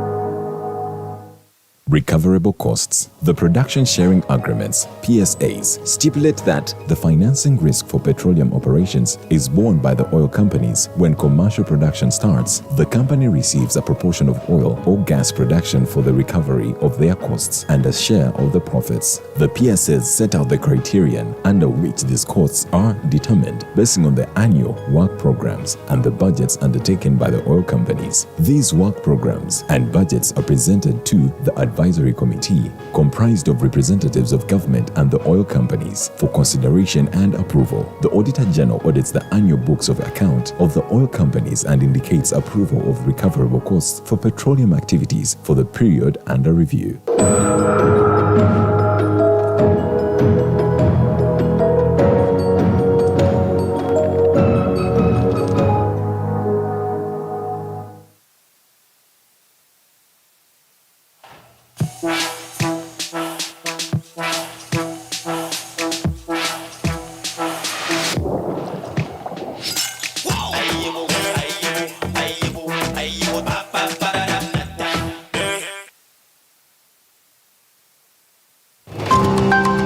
Every second of every minute, every hour of every day, something is making the news around the globe.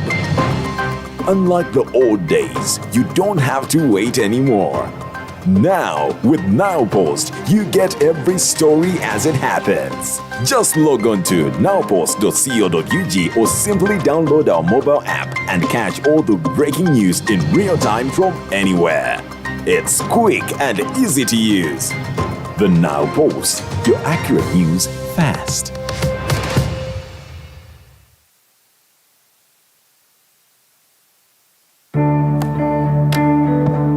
Today tastes like a new tradition, like an old favorite. Tastes like all hands on deck and all eyes on the prize. Today tastes like a piece of the action. And it never tasted this good.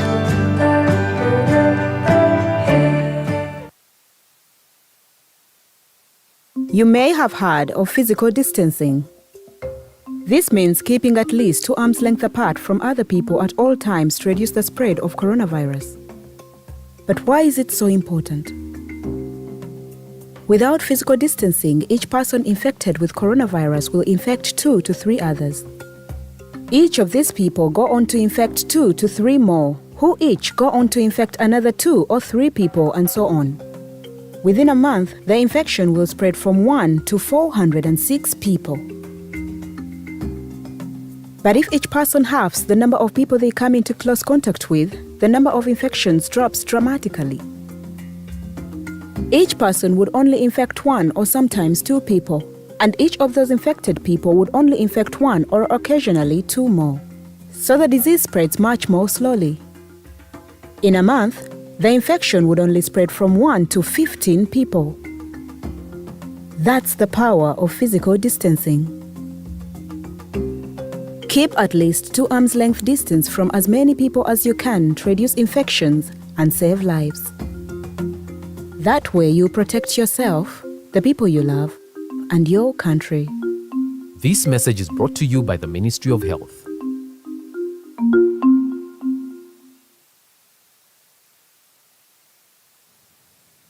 The day the world stopped was the day we found where to go.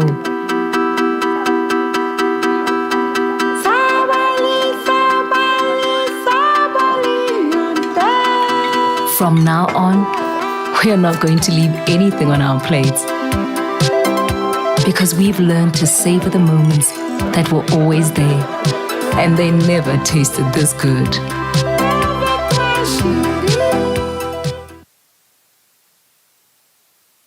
Introducing Glovo, the app that delivers anything you want. When you're missing the right ingredient for your wonderful meal, order Glovo and wow the ones you love. Download the Glovo app today, and when you need anything, order Glovo and we'll deliver it in minutes.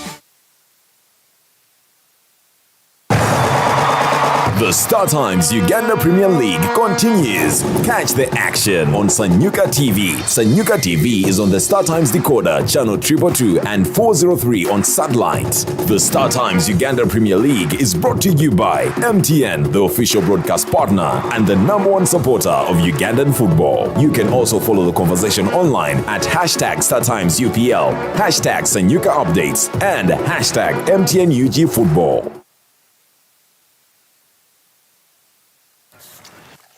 Hey, now that's hitting the right notes. When life gets boring, we bring out our play. You see, playfulness is in our DNA. It's in the way we move and laugh. It's in the way we walk, the way we rock, and how we just don't stop. You feel me? We add color to everything, to every day and every dish, because the world needs our crazy. We're the different flavors that make life more exciting. We're the ones who add color to every moment. Fanta, color every moment. Welcome to Afro Mobile, the king of Ugandan content. It's a mobile app with all of your favorite programs in the palm of your hands. Latest breaking news, video on demand, live streams, music, sports, lifestyle and entertainment. Play, pause, rewind, download and even share all of your favorite shows from up to 15 TV stations, 50 radio channels and 10 news outlets, all curated from a trusted and resourceful network of journalists. Visit the Google Play Store or the Apple App Store to download the Afro Mobile app and enjoy a world of limitless wonder. Afro Mobile, the future is now. Introducing AfriCell Sabuda Bando. Dial *134#. Pick a bundle for as low as 5,000 shillings and get 1 GB, 25 minutes to call other networks, and 25 minutes for AfriCell calls. Don't just load Bando for Sabuda Bando. AfriCell, connecting communities. AfriCell is regulated by Ghana Communications Commission.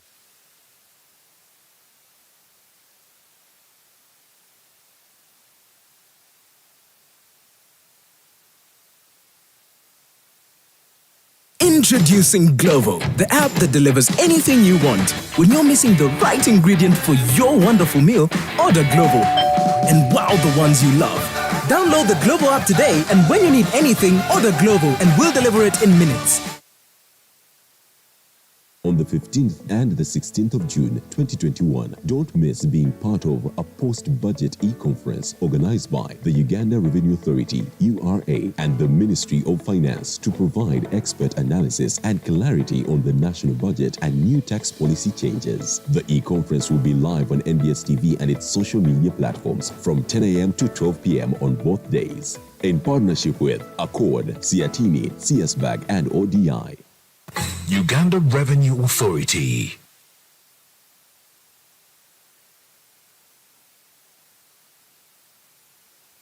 I need to switch on this.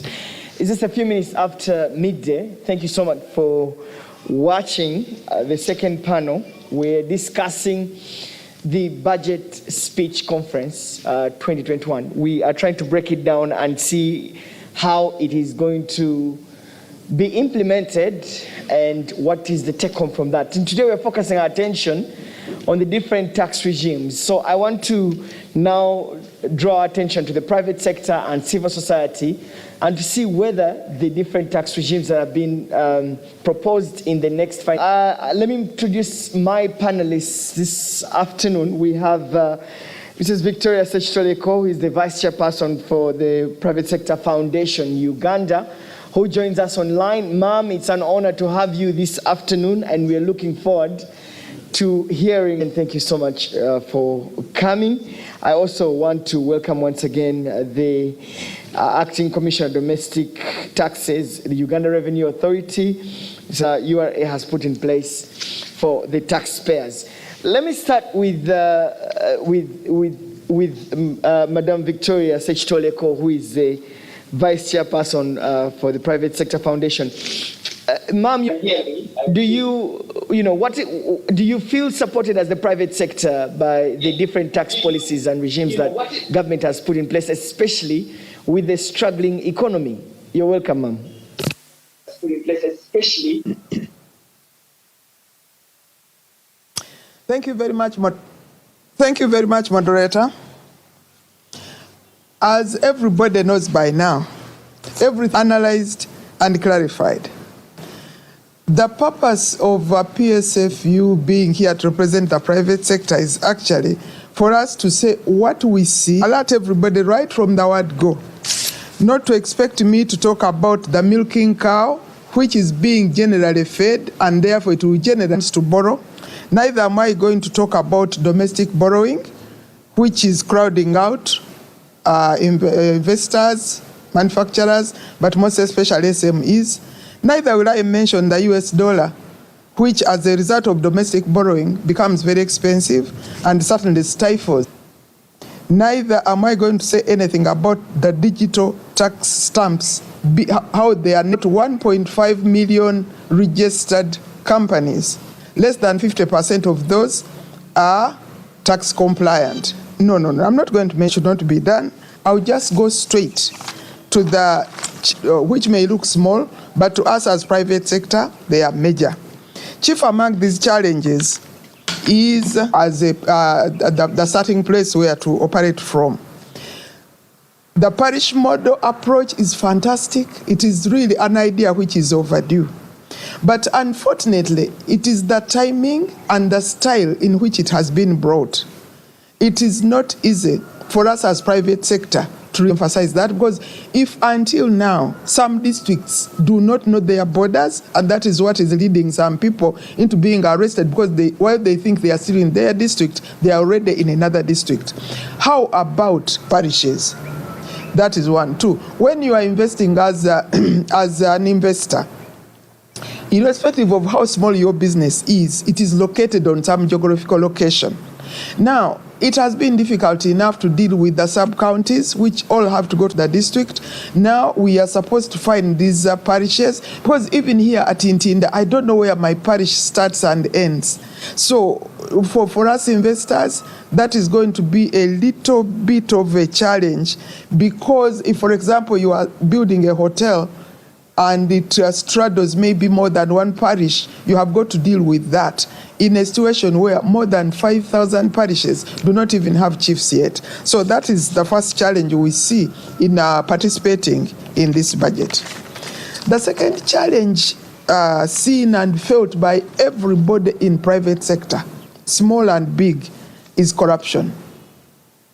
What we find unusual, though, is that while all sorts of things are mentioned in this budget, we do not see anything specific and decisive and as far as dealing with corruption is concerned. What do we want to see? Even little things like appointing the IGG would indicate to us that there is something being done. But for the whole of last year, there has been no IGG. That's just one small example to tell you what our challenges are with this budget. The third challenge is from the theme of this budget. You know, last year's theme was stimulating the economy to safeguard livelihoods, jobs, businesses, and industrial recovery. We got it, we planned around it, we borrowed around it, but then less than 12 months later, we now have a new theme. This year's theme is industrialization for inclusive growth, employment, and wealth creation. If you read these two very quickly, in fact, in the interest of everybody, I'll read this again. Last year, the theme was stimulating the economy to safeguard livelihoods. Most of us, when we had safeguard livelihoods, we said, yeah, now we are in. Safeguard jobs, businesses, and industrial recovery. Unfortunately, this year, all that has been thrown into the basket. What we are looking at is industrialization for inclusive growth, employment, and wealth creation. Therein, between those two phrases, lies our challenge. Because if you are operating in a country which is dominated by MSMEs, and you come up and say that for this year, what you are looking at is industrialization for inclusive growth, employment creation, and wealth. So what some of us see is a lot of emphasis on external investors who will come here and of course invest and may get jobs as sweepers. The previous year had promised to safeguard our livelihoods. And when that was said, we in the private sector, irrespective of what you are doing, whether you are in hospitality, whether you are in services, whether you were taken care of. But now, most of us have been thrown under the bus, basically because we are prioritizing industrialization, which will include everybody, may employ everybody, will give everybody money, and we shall have employment and we shall have wealth.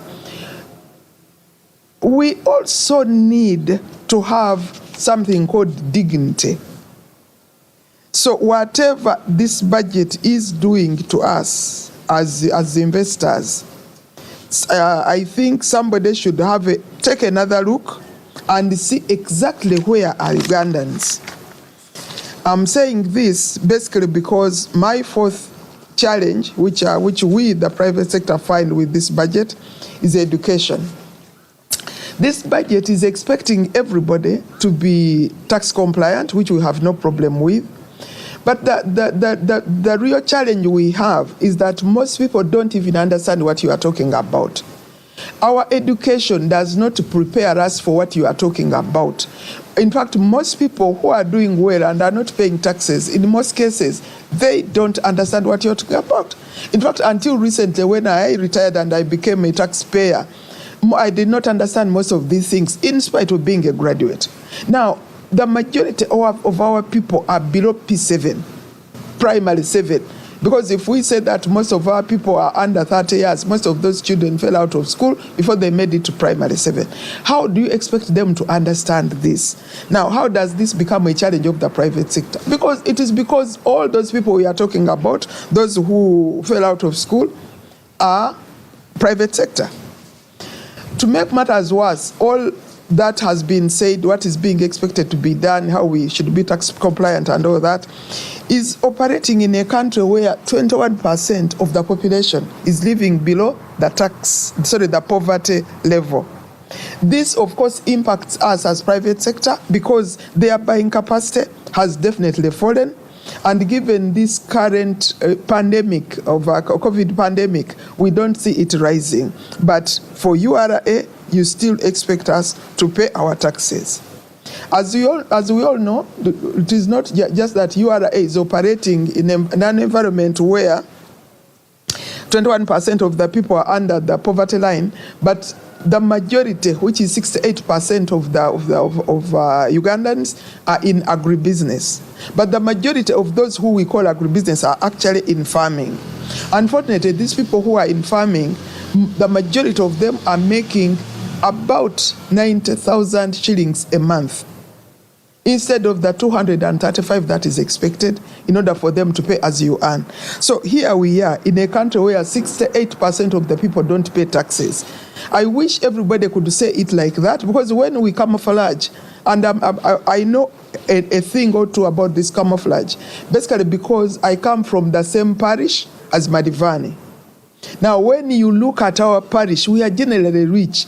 But the only person who pays taxes there is Madivani. Most of us are earning less than 235 shillings per year, so per month, so we don't pay any taxes. So, in this year,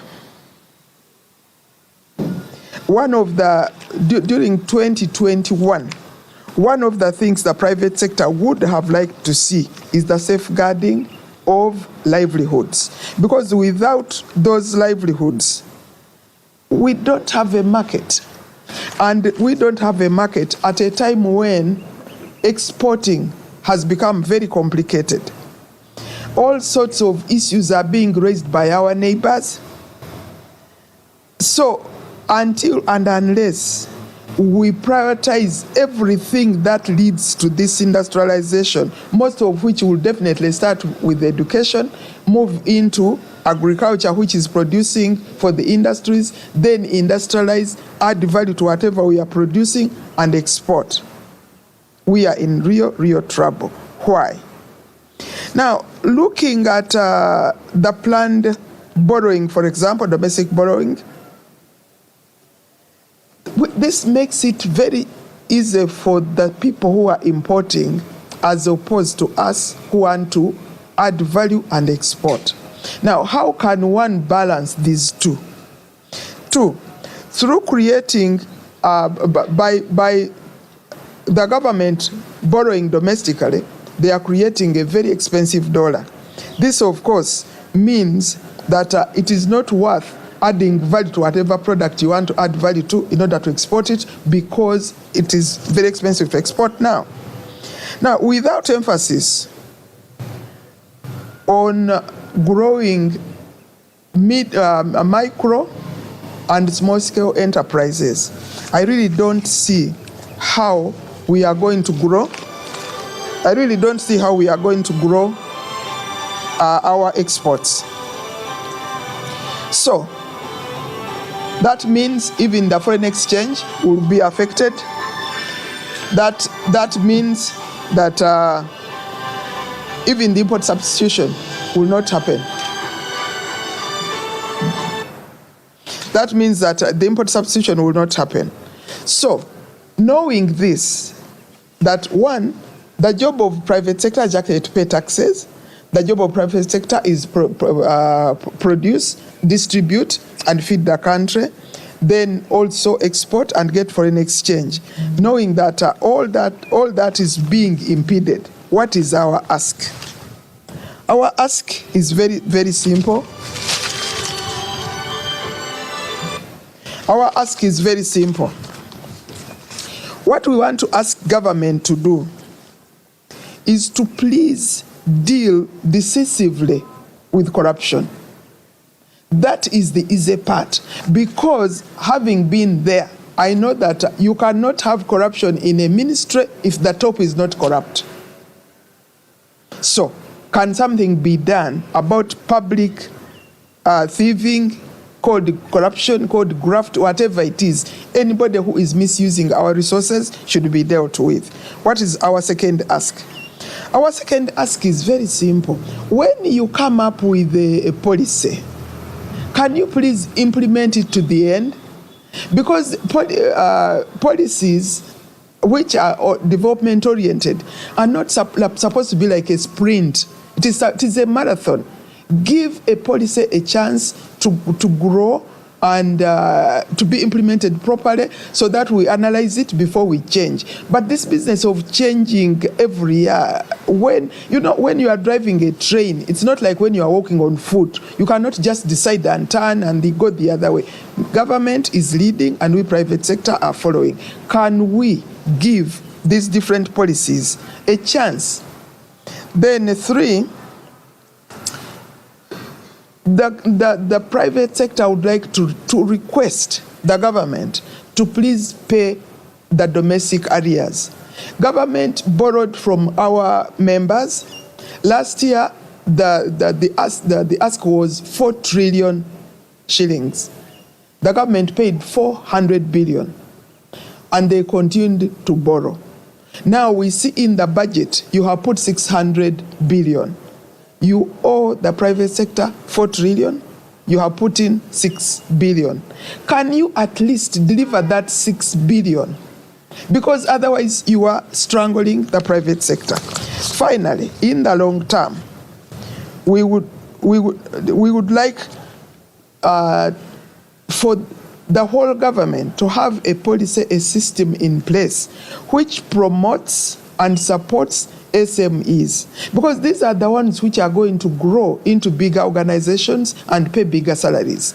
Instead of camping in the compounds of those who are already tax compliant, so that every day you send them an email or two plus a WhatsApp message, please find a way of growing the small and medium organizations, so that we can widen the tax base instead of deepening it.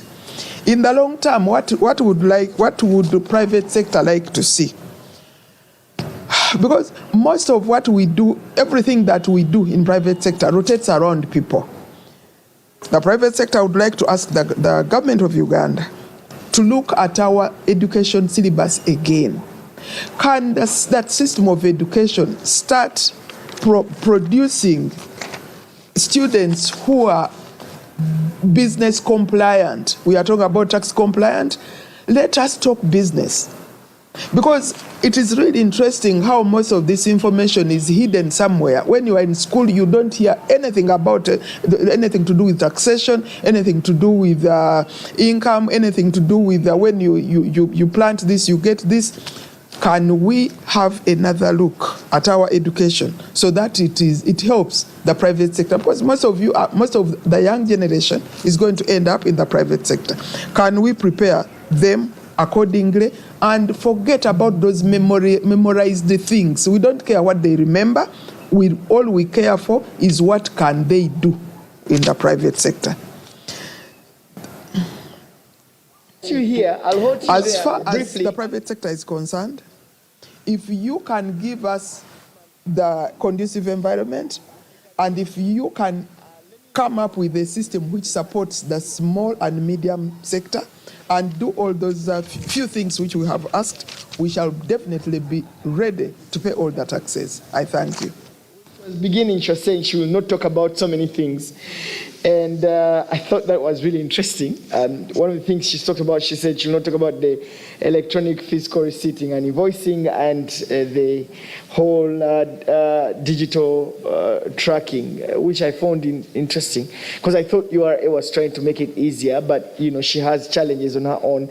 I think we'll have to engage her to sort of weigh in on this, because it's one of the things that URA is pushing for, and yet from her perspective, she thinks that this is also challenging in a way, and I thought she would speak more about that.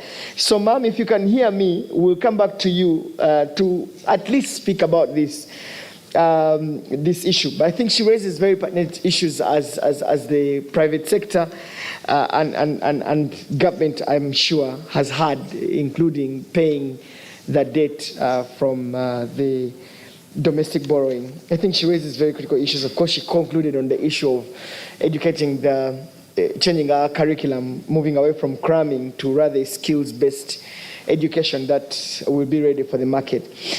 We'll come back to Ma'am Victoria Sechitoleko shortly later. But let's come back to our panelists this morning. James, from Madame Sechitoleko's views, you are hearing from a private sector that is frustrated, is frustrated by the different regimes that government is putting in front, and part of which is the taxation regime. She's talking about the domestic borrowing. But I wanted to first of all draw, because today's theme is majorly around taxation and raising resource mobilization. Can you speak to Madame Sechitoleko, James, about the incentives that the private sector that the private sector can take advantage of, which have been formulated by URA, perhaps for her to tell her members that there are all these things that we're putting in place, you don't have to be this frustrated. James. Thank you, Solomon. First of all, I want to correct you that URA is not the one which formulates these policies. These are tax policy measures that are put in place every financial year. I'm sure you have a hand in these discussions, the formulation process. So is just the Minister of Finance that does this and sends it down your throat, or you're part of the conversation? We may have a hand. Are you consulted? Yes, we are consulted. Great. But I wouldn't want to say that it's URA which has put them in place. Okay. Okay. These are government policy measures. Now, if we are to look at what has been in place, first of all, up to 30th June, there are selected investments that have been identified by government that are categorized as strategic.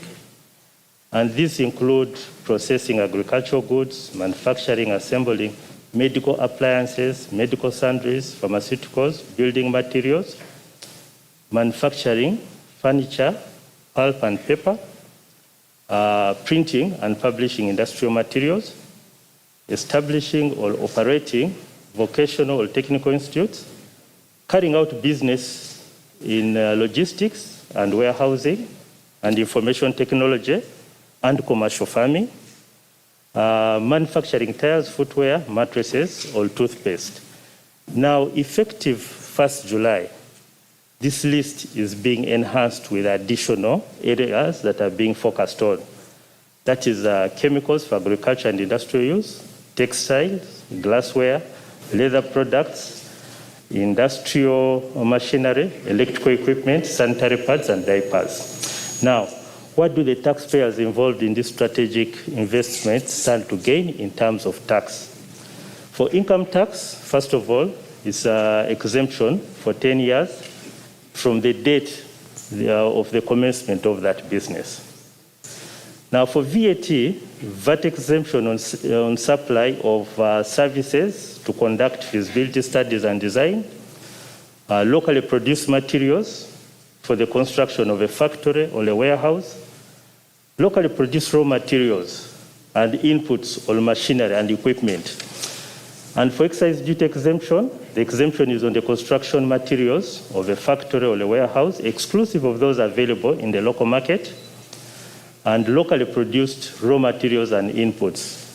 For stamp duty, for all the taxpayers in those categories that I listed above, stamp duty exemption on the following instruments: the debentures, further charge, lease of land, increase of share capital, and transfer of land.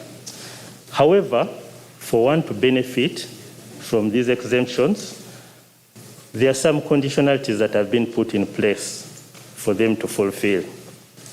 The first one being minimum capital investment of at least $10 million in case of a foreigner, and $300,000 for a citizen, or $150,000 for a citizen whose investment is placed up country. In the case of existing businesses, those who are already operating, again, from the date in which the investor makes additional investments, there's an equivalent of $10 million in the case of a foreigner, and $300,000 for a citizen, or $150,000 for a citizen whose investment is outside the country. The other condition is that the investor must use at least 70% of locally sourced materials, subject to availability. And finally, the investor must at least employ 70% of the Ugandan citizen. That must constitute the total wage bill of the investor. Now, suffice to add additional incentives to cater for other businesses that have been included to promote investment of sectors not considered under the strategic area and the high investment capital.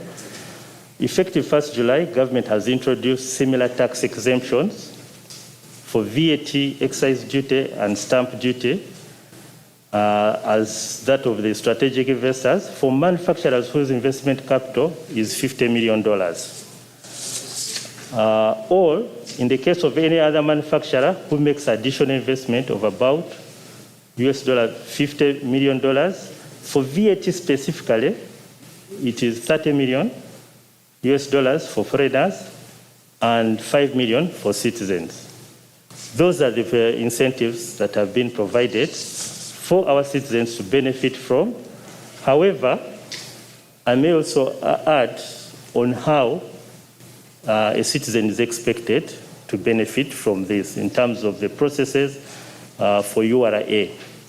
The first step is for someone to apply that is interested in partaking of those investments. And through that application, the taxpayer is expected to provide the details about that investment.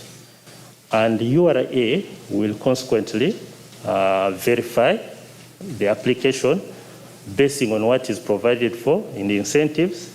And upon approval, of course, the taxpayer is still be expected to maintain his or her tax obligation in terms of filing, because these are incentives that we are going to annually verify to ensure that the taxpayers are in line in as far as what was provided. Thank you. Interesting. I hope Mama Victoria has had this. Jen, let me just switch off your mic, please. Jen, let me engage you, starting from where he left it. The incentives that have been put in place. The conditions, for example, is for a local manufacturer who has a capital base of $300,000, and for manufacturers, $50 million. What are your thoughts around these incentives and the overall tax policy for the next financial year? Thank you so much, Solomon. And since I'm taking the floor for the first time, I would like to thank URA, Ministry of Finance, and all the other partners for this partnership. I think it's really, really commendable to bring on board the civil society and the private sector, because those are the final consumers of the policies which come out of government. Maybe I would like to start with de-emphasizing the fact that Uganda, like other countries, is going through a crisis. We have a triple crisis. We have a health crisis. We have an economic crisis.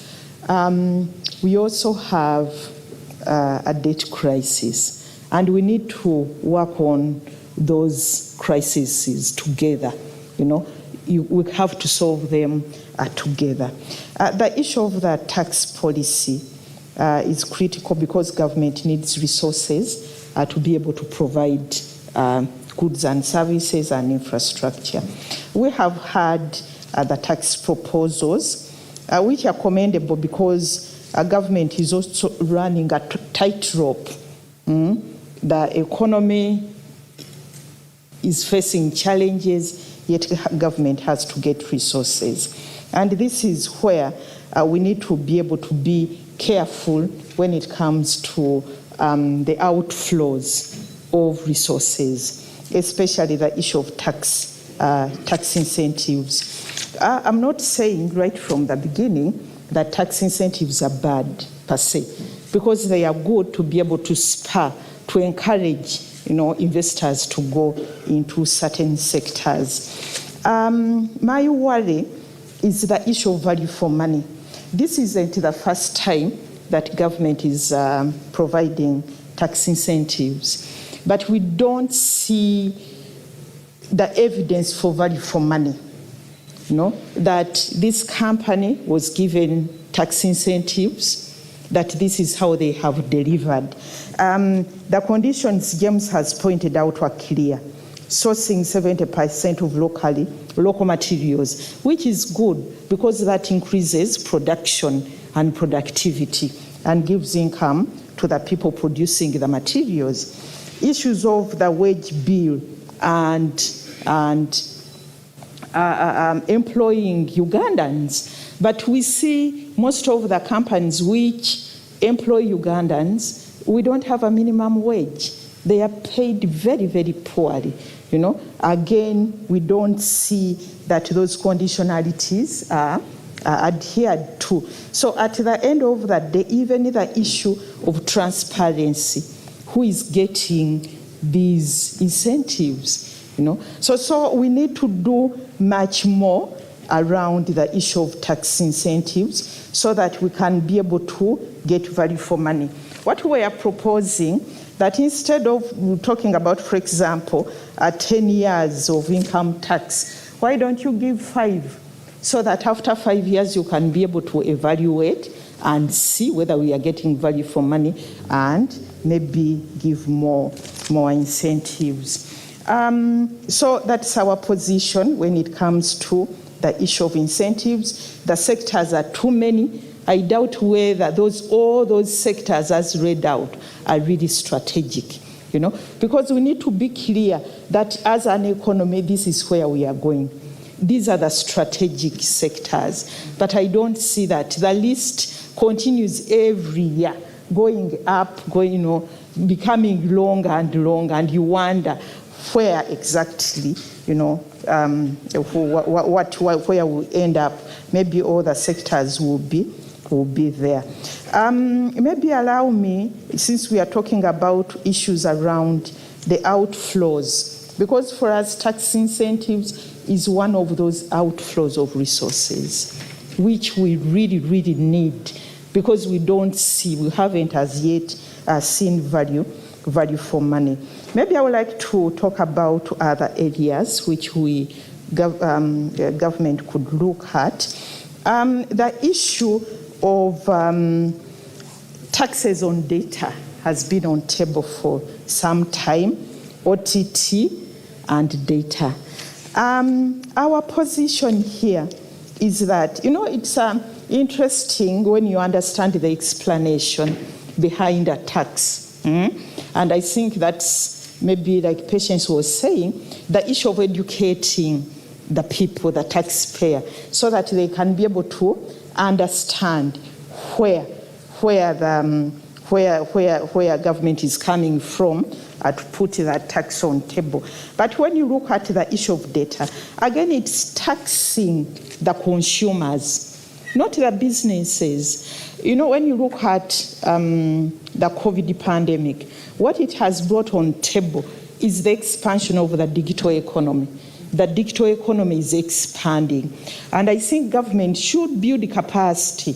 URA and the tax policy should build the capacity to tax the economy, the digital economy, tax the businesses instead of going for us, the consumers. What I know about taxing the digital economy is sometimes it's beyond us as Uganda, because it's a global debate. OECD, has a hand in it. We need to negotiate that.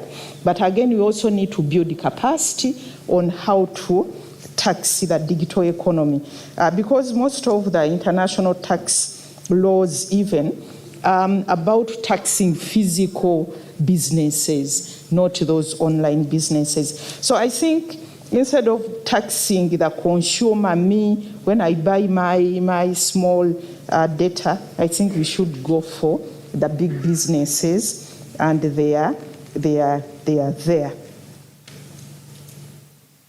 Can I stop there or should I go? Well, I think you raise a very critical issue around the growing digital economy, and I don't know if URA is tapping into that space. I think what the COVID-19 pandemic brought, just like Jane was saying, it brought innovations. And indeed, in the budget speech, government was talking about growing the digital economy.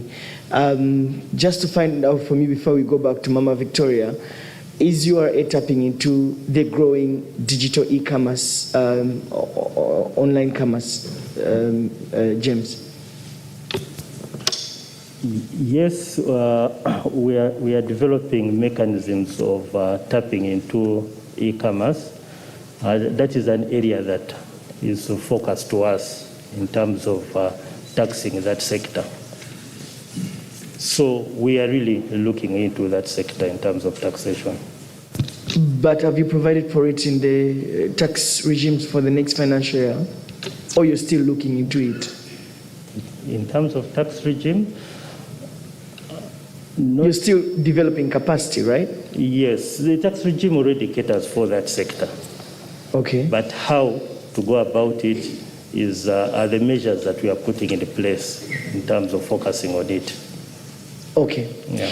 Okay, thanks. Maybe we can switch off a little bit.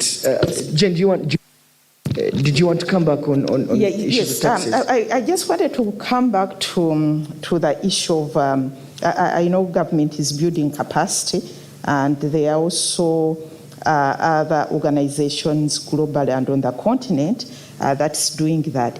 But I also wanted to raise the issue again on the issue of, on the outflow of resources. Because if the economy has contracted, then it means we need to look around either new areas to tax or to stem the outflow of the little resources we have.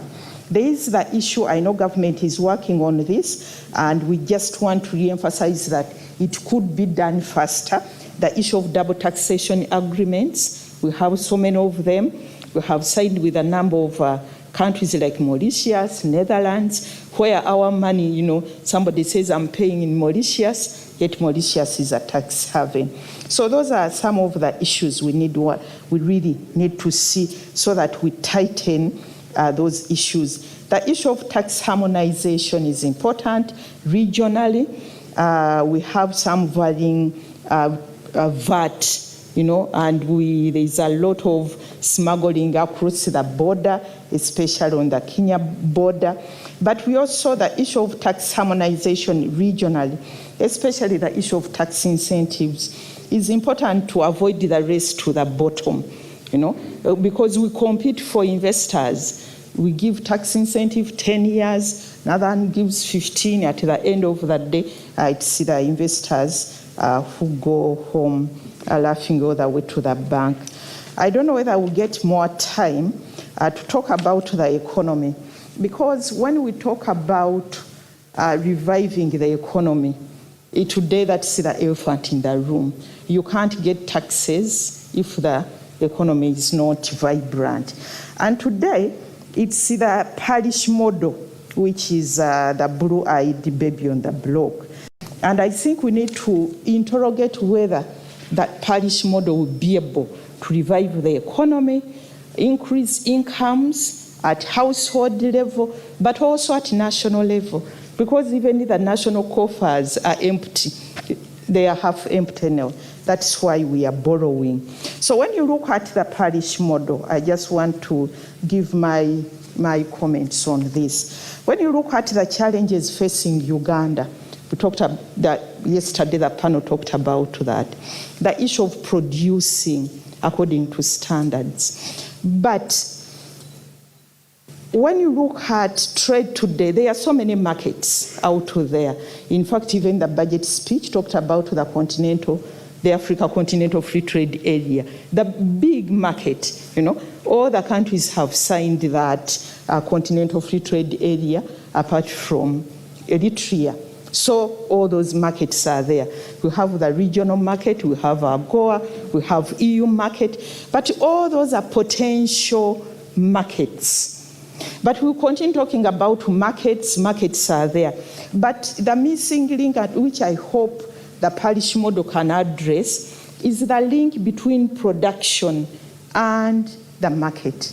And the market has to be specific. We should stop talking about the EU market, because today the biggest challenge is that our products are either rejected in those markets or we don't even utilize the markets. We have seen our vegetables in the EU market, our maize in the Kenya market, our sesame, So we need to produce for a specific market in terms of quality, in terms of quantity. That's why when we are planning, and I hope the Polish model does this, we should plan from the market. Because what we have been doing, even now in the Polish model, we plan to increase production. But for what market? Because each market is very, very specific. Whether you are taking to a supermarket in Europe, it will be different. So we work backwards from an identified market, work backwards to ensure that you adhere, you are compliant to the requirements, the standard, the quality, the quantity of that market. And maybe lastly, when the president was talking about the fish maw, what I liked most about that was the fact that he said he's going to talk to the Chinese president to reduce the taxes on the fish maw going to China. That should be the role of government. Government should negotiate, but also the political arm, the executive, should negotiate markets. Thank you. I agree with you entirely on the need for government to negotiate for better markets. I'll give you a minute to wrap it up, because I wanted to go back to Ma'am Victoria to also give her closing punchy conclusions, and then Jen, and then we wrap it up. Yes, James. Okay, thank you, Solomon. I just wanted to react to some of the issues Jane has pointed out. In terms of the evidence for value for money, for those who are benefiting from the incentives and the transparency, we are working on an expenditure framework that is going to assist us to address some of those concerns. And most likely effective the next financial year, we should be using it to look out to all those who have been given the exemptions and whether there is a value for money. And for this case, you don't have to wait for even 5 years. If someone is not complying in a year, someone is disqualified and subsequently made to pay for what he did cater for. Then in terms of taxing the e-commerce, of course the telecoms, those ones are heavily taxed in terms of their income tax and so on. In addition, they also pay license fees of about 2% of their gross income. However, we also have to look at the players who are using online transactions in terms of doing their business. That is an area that we're also looking at in terms of how to get those players that you can't physically find anywhere, but they are transacting online. Yeah, thank you. Interesting ones. I was just a bit worried about the $50 million investment bare minimum for manufacturers to take advantage of some of these tax incentives. It's quite high. I don't know how many people have business manufacturing initial capital of about investment capital of $50 million. I feel like you're just saying, there is this opportunity, but you make the conditions so tight for people to take advantage, so it comes off as a lie. In my view, and it may be wrong, but I was wondering how many manufacturers have businesses worth capital investment of $50 million. James, that I was just tickling you a bit, but it's okay. I will keep it. Let me go back to Ma'am Victoria Sechitoleko to wrap it up. The URA and indeed government is saying that they have put some of the incentives. They have tried their best to help the private sector survive through the COVID-19 pandemic and different businesses by putting different incentives and also making it easy for the private sector to pay their taxes. Especially you mentioned in your earlier remarks, ma'am, about the digital, the electronic fiscal receipting and invoicing and the digital tracking solutions that URA has come up with, and you are not really so excited about it like I had thought. Maybe you had said you didn't want to talk about it, but maybe you can talk about it and how the private sector is really perceiving this. And are you excited about the tax incentives that government is putting in place, Madam Victoria? The tax incentives that government is putting in place, Madam Victoria. Okay. Okay. First of all, let me comment on the incentive for the private sector in as far as the COVID pandemic is concerned. Last year, when the pandemic was at its peak, there was a lot of talk about how to support companies to survive COVID. The only thing we have gotten until today is that people were given a break, where the government requested the banks to give companies a break until September 2020. So until now, we have not received anything that really supports companies to survive or revive. In fact, when many people who had struggling businesses because of COVID went to Uganda Development Bank, Uganda Development Bank put it clearly in writing that their business is not to deal with struggling businesses. They are a business themselves, they are a bank, they lend to those ongoing businesses, not struggling businesses. So until now, those businesses which were struggling in 2020, They are even worse off now, and we are still waiting for those incentives. Who is a Ugandan? You know, sometimes I wonder where we raise these children. When somebody who is a Ugandan sits in a Ugandan chair, in a Ugandan office, a government place, and starts telling you that if you have got investment of $50 million, what are we talking about? Then 3, when Madam Jen Nalunga raises the issue of digital, the cost of doing anything digital, and then the respondent says, oh, you see, for e-commerce, we are not talking about e-commerce. For me, I expected you to talk about digital government, because right now we have been told that government wants to go to digital. So some of us are really sitting here at the edge of our chairs, hoping and wishing that Parliament will start meeting digitally, that even cabinet will start meeting digitally, because that will cut all sorts of costs, and that we who are at the parishes will be supported in order to go digital. Because what is the use of a new language if most of the people you are in charge of don't speak the language? Most of us, you know, when you say go online, we don't even know where that line is. So what is my ask? My ask is, you Mr. Taxman, please speak a language we understand. Do business in a way that we can be in tandem with you. Like I said, we do not fail to pay taxes because we don't want to, but because you come to us and speak what we used to call Oludicha when I was young. When you couldn't understand the language, you say he spoke Oludicha. So ensure that when it comes to leave us behind, and certainly we shall not pay taxes. Finally, as I said earlier, for us in the private sector have got only 3 asks, and the first one is please decisively deal with corruption. I know you are URA and you tell us that it is the job of government to deal with corruption, but I know government is in here.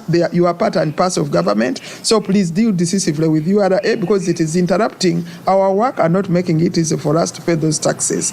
Secondly, now that we have gone with this policy, if we go with the tax of digitalizing everything, let us be consistent. Finally, when we choose where to invest and we say this is the priority and this is the priority, can that priority be made to match what the priorities of the private sector are? For example, if you talk about putting money into energy, can you aim at making electricity cost about 5 cents per instead of what it is costing now? That is 1. 2, when you talk about making roads, can you please mind those feeder roads? Because right now the cost of distribution of what we produce as farmers is 45%.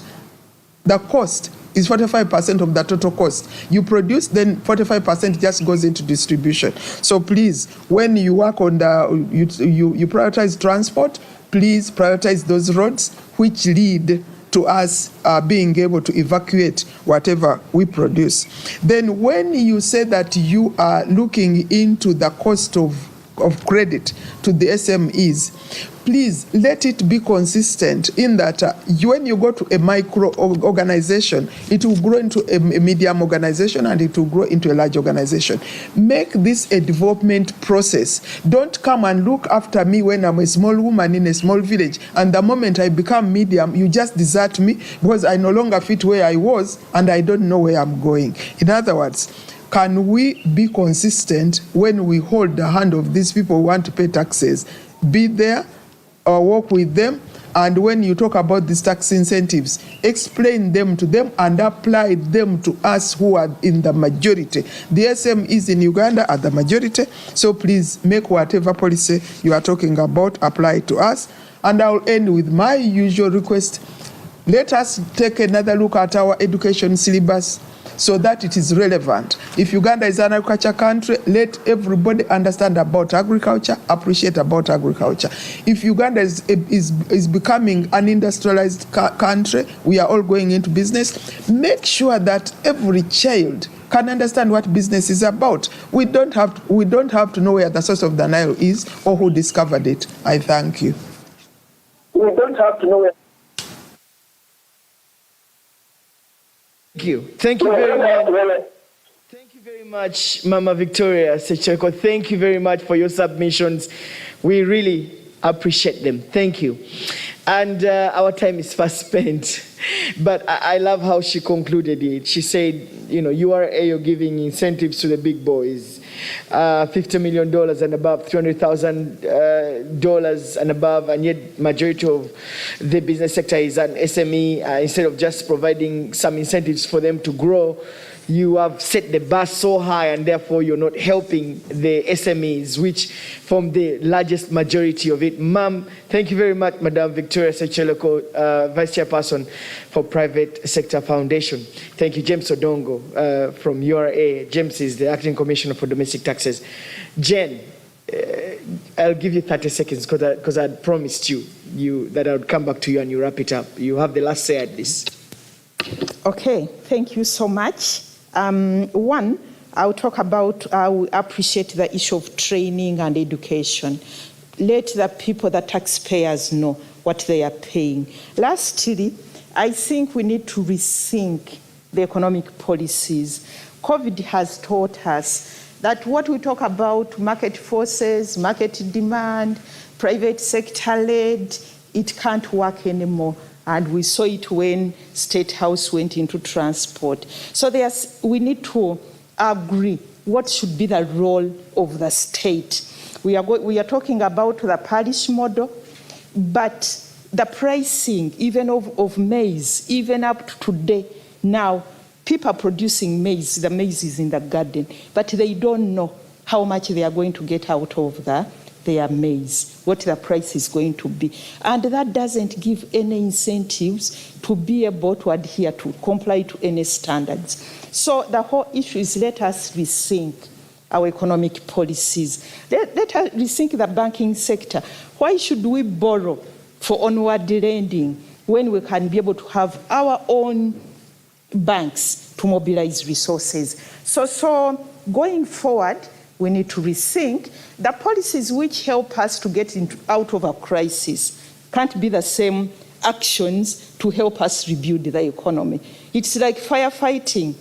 You fight a fire, but when you are rebuilding the house, you have to use different policies, different strategies. Jen Nalunga, Executive Director of Siatini. Let's give my panelists a round of applause. Thank you. Thank you very much for your time. And thank you, Ma'am, Madam Victoria Secheleko. Thank you, James Odongo. And thank you very much, Jen Nalunga, for being part of the conversation.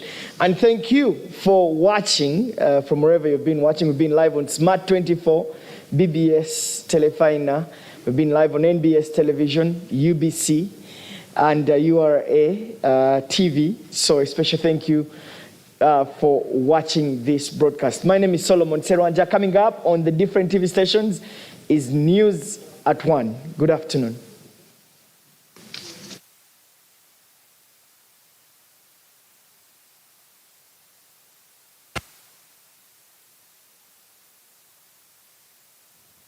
The day the world stopped was the day we found where to go.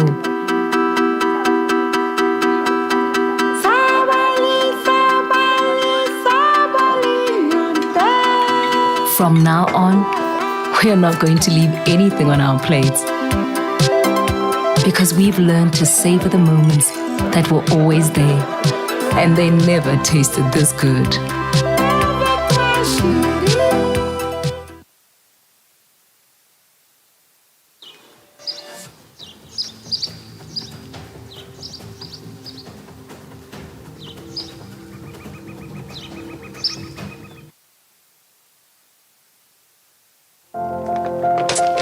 Wait, Abu, tunamaliliza.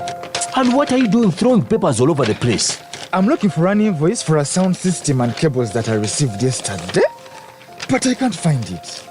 You know there is a way of keeping all this in one place and available to you as and when you need it. I really wish there was one, because the way these invoices grow legs and disappear. I believe this is what you're looking for. Now how did it get there? Tabo! Do you know that with EFRIS, you can stay on track of all your business transactions and improve on your record keeping? How so? Katituliku computer with EFRIS. I just search using the fiscal document number and I retrieve the records I'm looking for. Bookkeeping becomes simple after that. Kapu, awesome, yeah. I began using URS Kakasa Solutions and now I'm in charge of my business. And you can as well. Kakasa, be sure you are in charge of your business. Uganda Revenue Authority. Developing Uganda together. Hey, now that's hitting the right notes. When life gets boring, we bring out our play. You see, playfulness is in our DNA. It's in the way we move and laugh. It's in the way we walk, the way we rock, and how we just don't stop. You feel me? We add color to everything, to every day and every dish, because the world needs our crazy. We're the different flavors that make life more exciting. We're the ones who add color to every moment. Fanta, color every moment.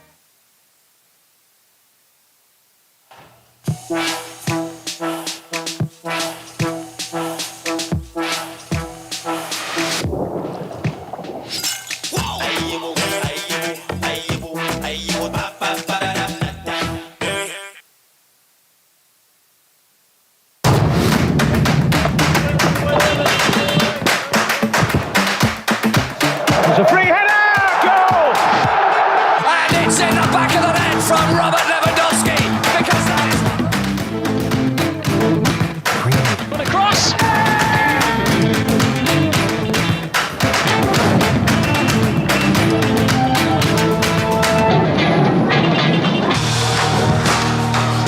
Onoonya omupiira ogukyasinze okunyuma, ebifo eby'okumwanjo okunyumirwa buli kimu, okwenyigira mu mboozi n'okwegatta mu kkubo olwali, owagira Ronaldo, Hazard, Sterling, okulaba obubajje obusingayo n'ekifaananyi ekiri ku mutindo. Bakafuli mu kugwogerera ng'onyumirwa Euro 2020. Jangu onyumirwe ng'olaba UEFA Euro 2020 live ku Supersport okuva nga 11 June paka nga 11 July. Go TV, love it! Obubaka buno bukutuusibwako Bet King, Playground for Kings.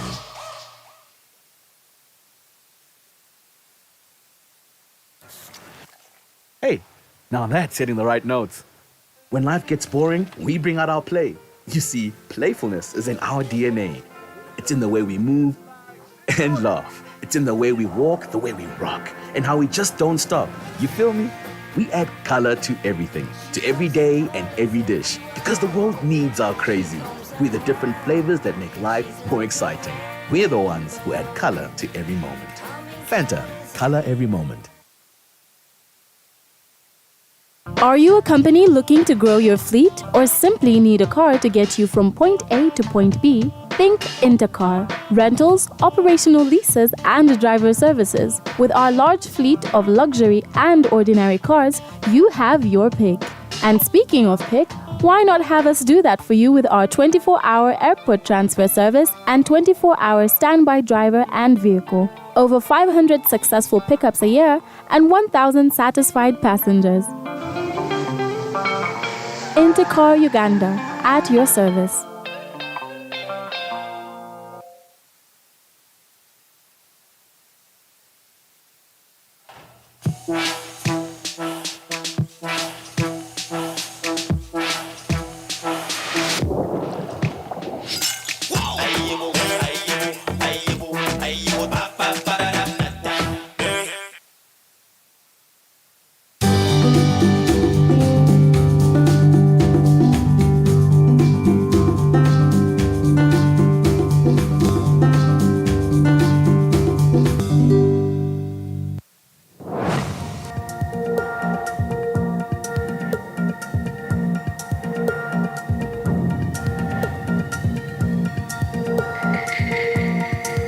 Live at 1, brought to you by Airtel Money. Simple, secure, borderless.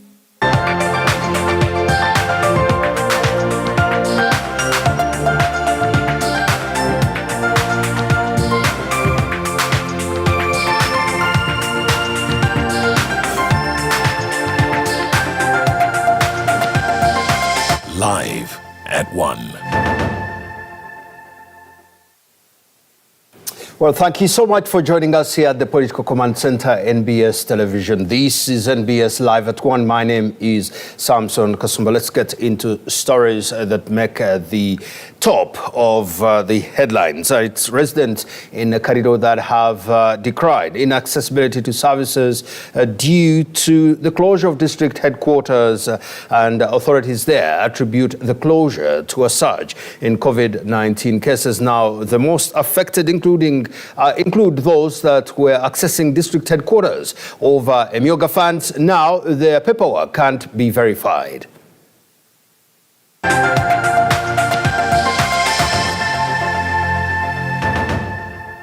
Kalira District Headquarters are under lock and key following a decision by the District COVID-19 Task Force to temporarily close after many staff and technical leadership tested positive to COVID-19. We took off 50 samples and identified 36 positives. That was a percentage of about 80% positivity out of the people that we tested.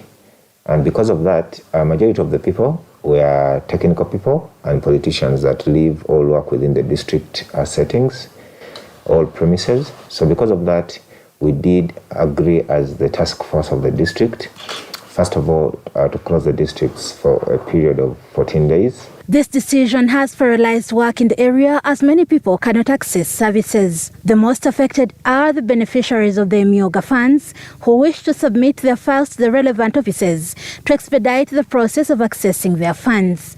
Tutambuse no kusaba area commercial officer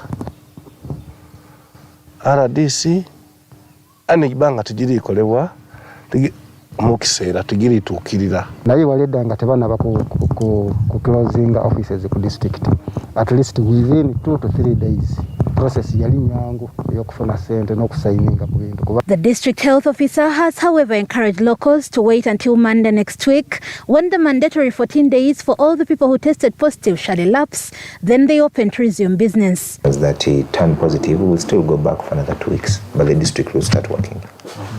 Kalira LC5 Chairman Elijah Kagoda has called on government to improve the health facilities in the district since they lack most of the essential services in the treatment of COVID-19. Let the government and the National Task Force focus on Kalira, at least one ambulance, 1 or 2, because we have 2 constituencies here.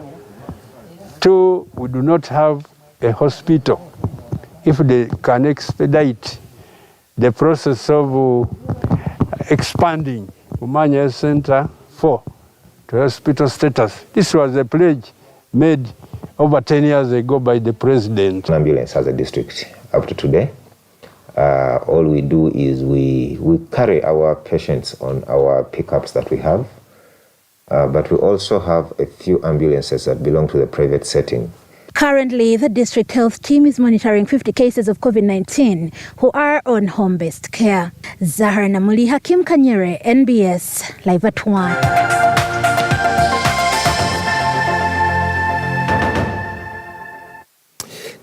Kampala Capital City Council is convening today to confirm the appointment of Deputy Lord Mayor Forum for Democratic Change, Doreen Nyanjura. The Lord Councillor representing Mackay University could end up serving a second term if she is chosen by the Lord Mayor Erias Lukwago and confirmed by a National Unity Platform-dominated council. Jordan Mubangizi is on this one and gives us the latest. Jordan, could she be lucky? We're talking Doreen Nyanjura here, or is somebody likely to throw a spanner into the works?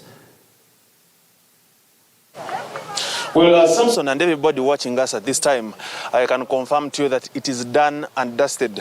Doreen Nyanjura of FDC will be serving as the Deputy Lord Mayor for the next 5 years. And this will be her second term, like you rightly mentioned, because remember that in March last year, Doreen Nyanjura was appointed by Lord Mayor Erias Lukwago to serve as the Deputy Lord Mayor. Now, she comes in for the second time. And remember that by law here at KCC, Doreen Nyanjura then becomes the chairperson of the Executive Committee, or in other words, the leader of government business here at KCCA. And of course, the Lord Mayor had to follow up with the two other persons that she will serve with on the executive. And John Mary Sewufu is the vice chairperson of that committee, while Hakim Chiza, also of NUP, is the secretary for works. And that will be the executive that will be steering KCCA over the next 5 years. And right, like you said, Samson, there's still going on here. In fact, the persons that have been confirmed by the council await swearing in. We do not know at what time the judge is going to come in to have them sworn in as the fully selected members of the executive, and as well the appointed Deputy Lord Mayor, Samson. And maybe on COVID-19 matters, if I may, does it seem like the persons where you are seated, in the way they are seated, that they care about social distancing, later on COVID-19 SOPs, do they? Indeed, before council started, it was a very big concern, and the speaker had to ensure that all the SOPs that were put in place are ensured.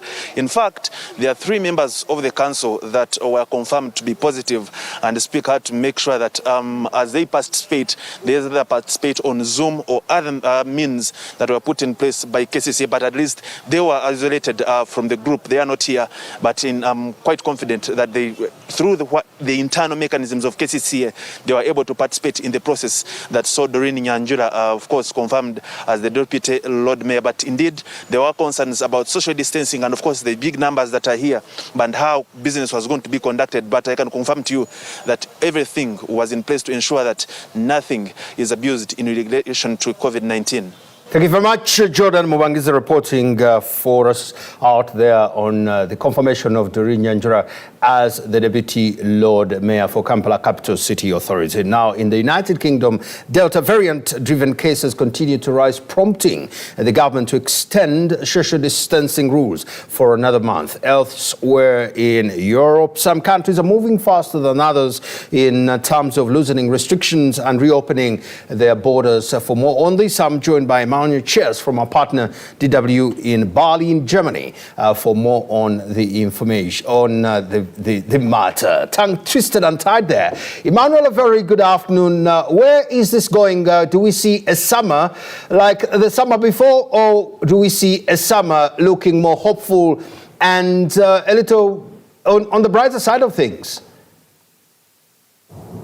Well, things are not moving at the same pace here in Europe. For example, in the UK, June 21st was supposed to be the last day of social distancing, of restrictions. Past that date, restaurants, venues, nightclubs would have reopened. But in light of a surge of infections, which are largely due to the Delta variant, well, Prime Minister Boris Johnson said that another month of lockdown, of restrictions, was necessary before easing them and going back to normal. But other countries have a different agenda. For example, Denmark has lifted its mandatory mask rule except for public transports.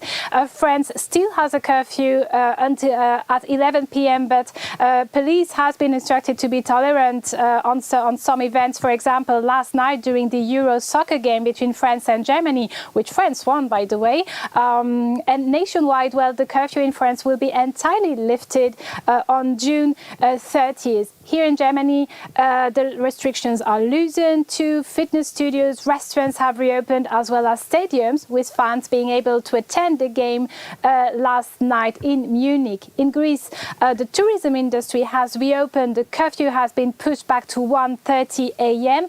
And Italy, which was one of the worst affected countries in Europe for the pandemic, lifted its curfew in 13 regions. Now, all across Europe, EU travel restrictions are being loosened with different strategies in each country, but one common line: an EU digital COVID passport will facilitate travel for those fully vaccinated or recovered from COVID. Well, Emmanuel, I do see that France beating Germany in your report is, by the way, understandably so, but I'd like to thank you very much for your report there. I must emphasize that I'm a big German fan myself, but maybe we'll be lucky next time. Away from that, about Uganda-Liberia relations is our next report here. And it's the Vice President of Liberia, Jewel Howard-Taylor, that has called for the strengthening of business relations between Uganda and the West African country. The call was made yesterday during a signing of a memorandum of understanding between the government of Liberia and Joada Consultant Engineering Services, a private company based in Entebbe. Entebbe is in Uganda.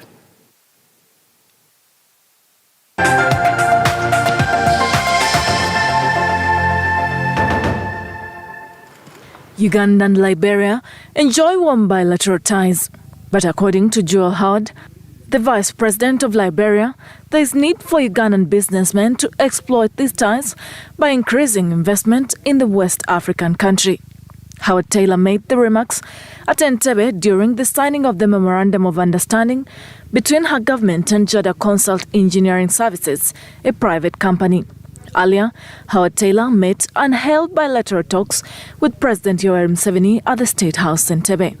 And I pray that God will let me live long enough to see it become a story across the African continent. May God give you grace. May He give you favor wherever you go. May He give you wisdom and understanding so that you'll be able to traverse the difficulties that are across Africa and come out successful in Jesus' name. The bilateral ties followed Joada Consult exploration visit to Liberia at the invitation of Vice President of Liberia, Jewel Taylor, and subsequently ended up signing an agreement with the Liberia government to build 10,000 low-cost housing in Liberia. In return, Joada Consult also invited the Vice President for a benchmarking visit to Uganda and also to carry out the commissioning of its headquarters in Entebbe and carry out bilateral discussions with President Yoweri Museveni. They're exploring opportunities to serve Africa region. And this coming right from Uganda, an indigenous country, an indigenous company owned by a national, they had to explore possibilities across board up to Liberia. Addressing the press, Ronald Afidro Lema, the board chairperson, also the legislator for Lower Madi constituency, noted that the bilateral agreement will greatly ease trade between Uganda and the government of Liberia. Not only based in Uganda, we stretch out to Southern Sudan, Rwanda, Malawi, so far in Africa. Afidra adds that the bilateral agreement will open more investment opportunities for Ugandans beyond their country. Ada Jen, the director Joada Consult, noted that the visit of the Liberian Vice President to Uganda will open up more business opportunities for both Ugandans and Liberians.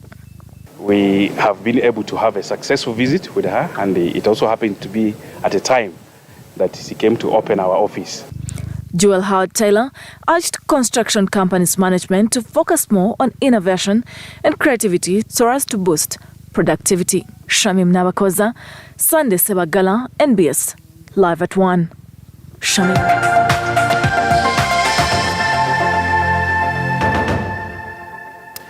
Now, in a new development against violent cattle rustling, the authorities in Amdat are working with reformed warriors to trace guns used in cattle raids. In the last week, 6 guns have since been recovered, while 2 criminals have been put out of action. 4 of the guns recovered belonging to LDUs, while 2 belonged to Karamojong warriors. Authorities and locals have praised the approach and pledged to continue working towards a peaceful coexistence between Pokot, Pian communities. We are talking about those now.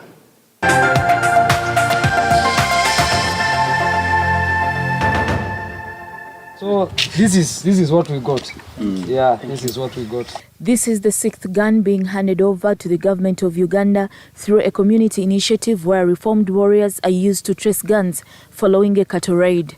I now hand over what belongs to you, sir. We have had 2 criminals put out of action, 2 of them. One of them, unfortunately, is our LODU. And we have recovered 6 guns. The 4 LDUs used to try and steal in Loro, and then the 2 that were used by our citizens of Amudat in a robbery or a theft that was to have taken place in Tokora in Nakapiripirit. One LDU caught during a cattle raid was put out of action, while others were arrested and detained. Initially, we thought that LDUs would be there to protect lives and property of the Wananchis, but they have turned to be the collaborators. They are the ones who come scare the herdsmen. They even sometimes kill herdsmen in the process of trying to make away with the animals. Reformed raiders work in close coordination with the Joint Security Task Force and local authorities to track criminals within their communities. Karibu hiyo bunduki inatoka karibu huko Kenya. Kwa maana wako na marafiki. Sasa hiyo maneno ndiko tukapata yeye hako na silaha ambayo inatoka huko pale sana huko Kenya. So huyo kijana sasa akapatia hiyo silaha akasema siwezi fanya hii maneno mengine. We use our own reformed warriors. We have had a number of reformed warriors who have abandoned cattle theft and they are now together with us. They still know the systems. They still know some of those ones whom they left behind. So they are the ones who have worked together with my office. They have worked together with the security to ensure that we recover these guns. Over the years, the majority of warriors in Karamoja have acquired modern automatic and semi-automatic rifles. The 2001 disarmament exercise removed some of these guns, but the porous borders and the disciplined LDUs have recently recirculated the guns back into the hands of cattle rustlers who occasionally use them against the unarmed populations. Jamina Mulindwa Nwaha, Richard Oyel, NBS, Live at 1.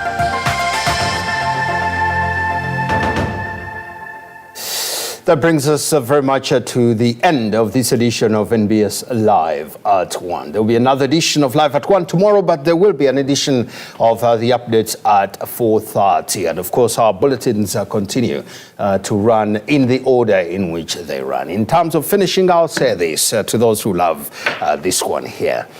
Waliwo ebintu ebirobera abantu okukulaakulana n'okuyitimuka. Ekimu ku ebyo bwe busungu obuyitiridde. Buli lwoba n'obusungu obungi n'enge oba tosobola kulaba mu ngeri gy'olina okulaba. Mu kifo ky'okulaba abantu nga mikwano gyo gwe baabuwe olowooza balabe bo. N'olwekyo kendeeza ku busungu osobole okulaba ebintu nga bubiina okulabibwa. Kakati ate erozze mu kunyiiga mbunabaaki.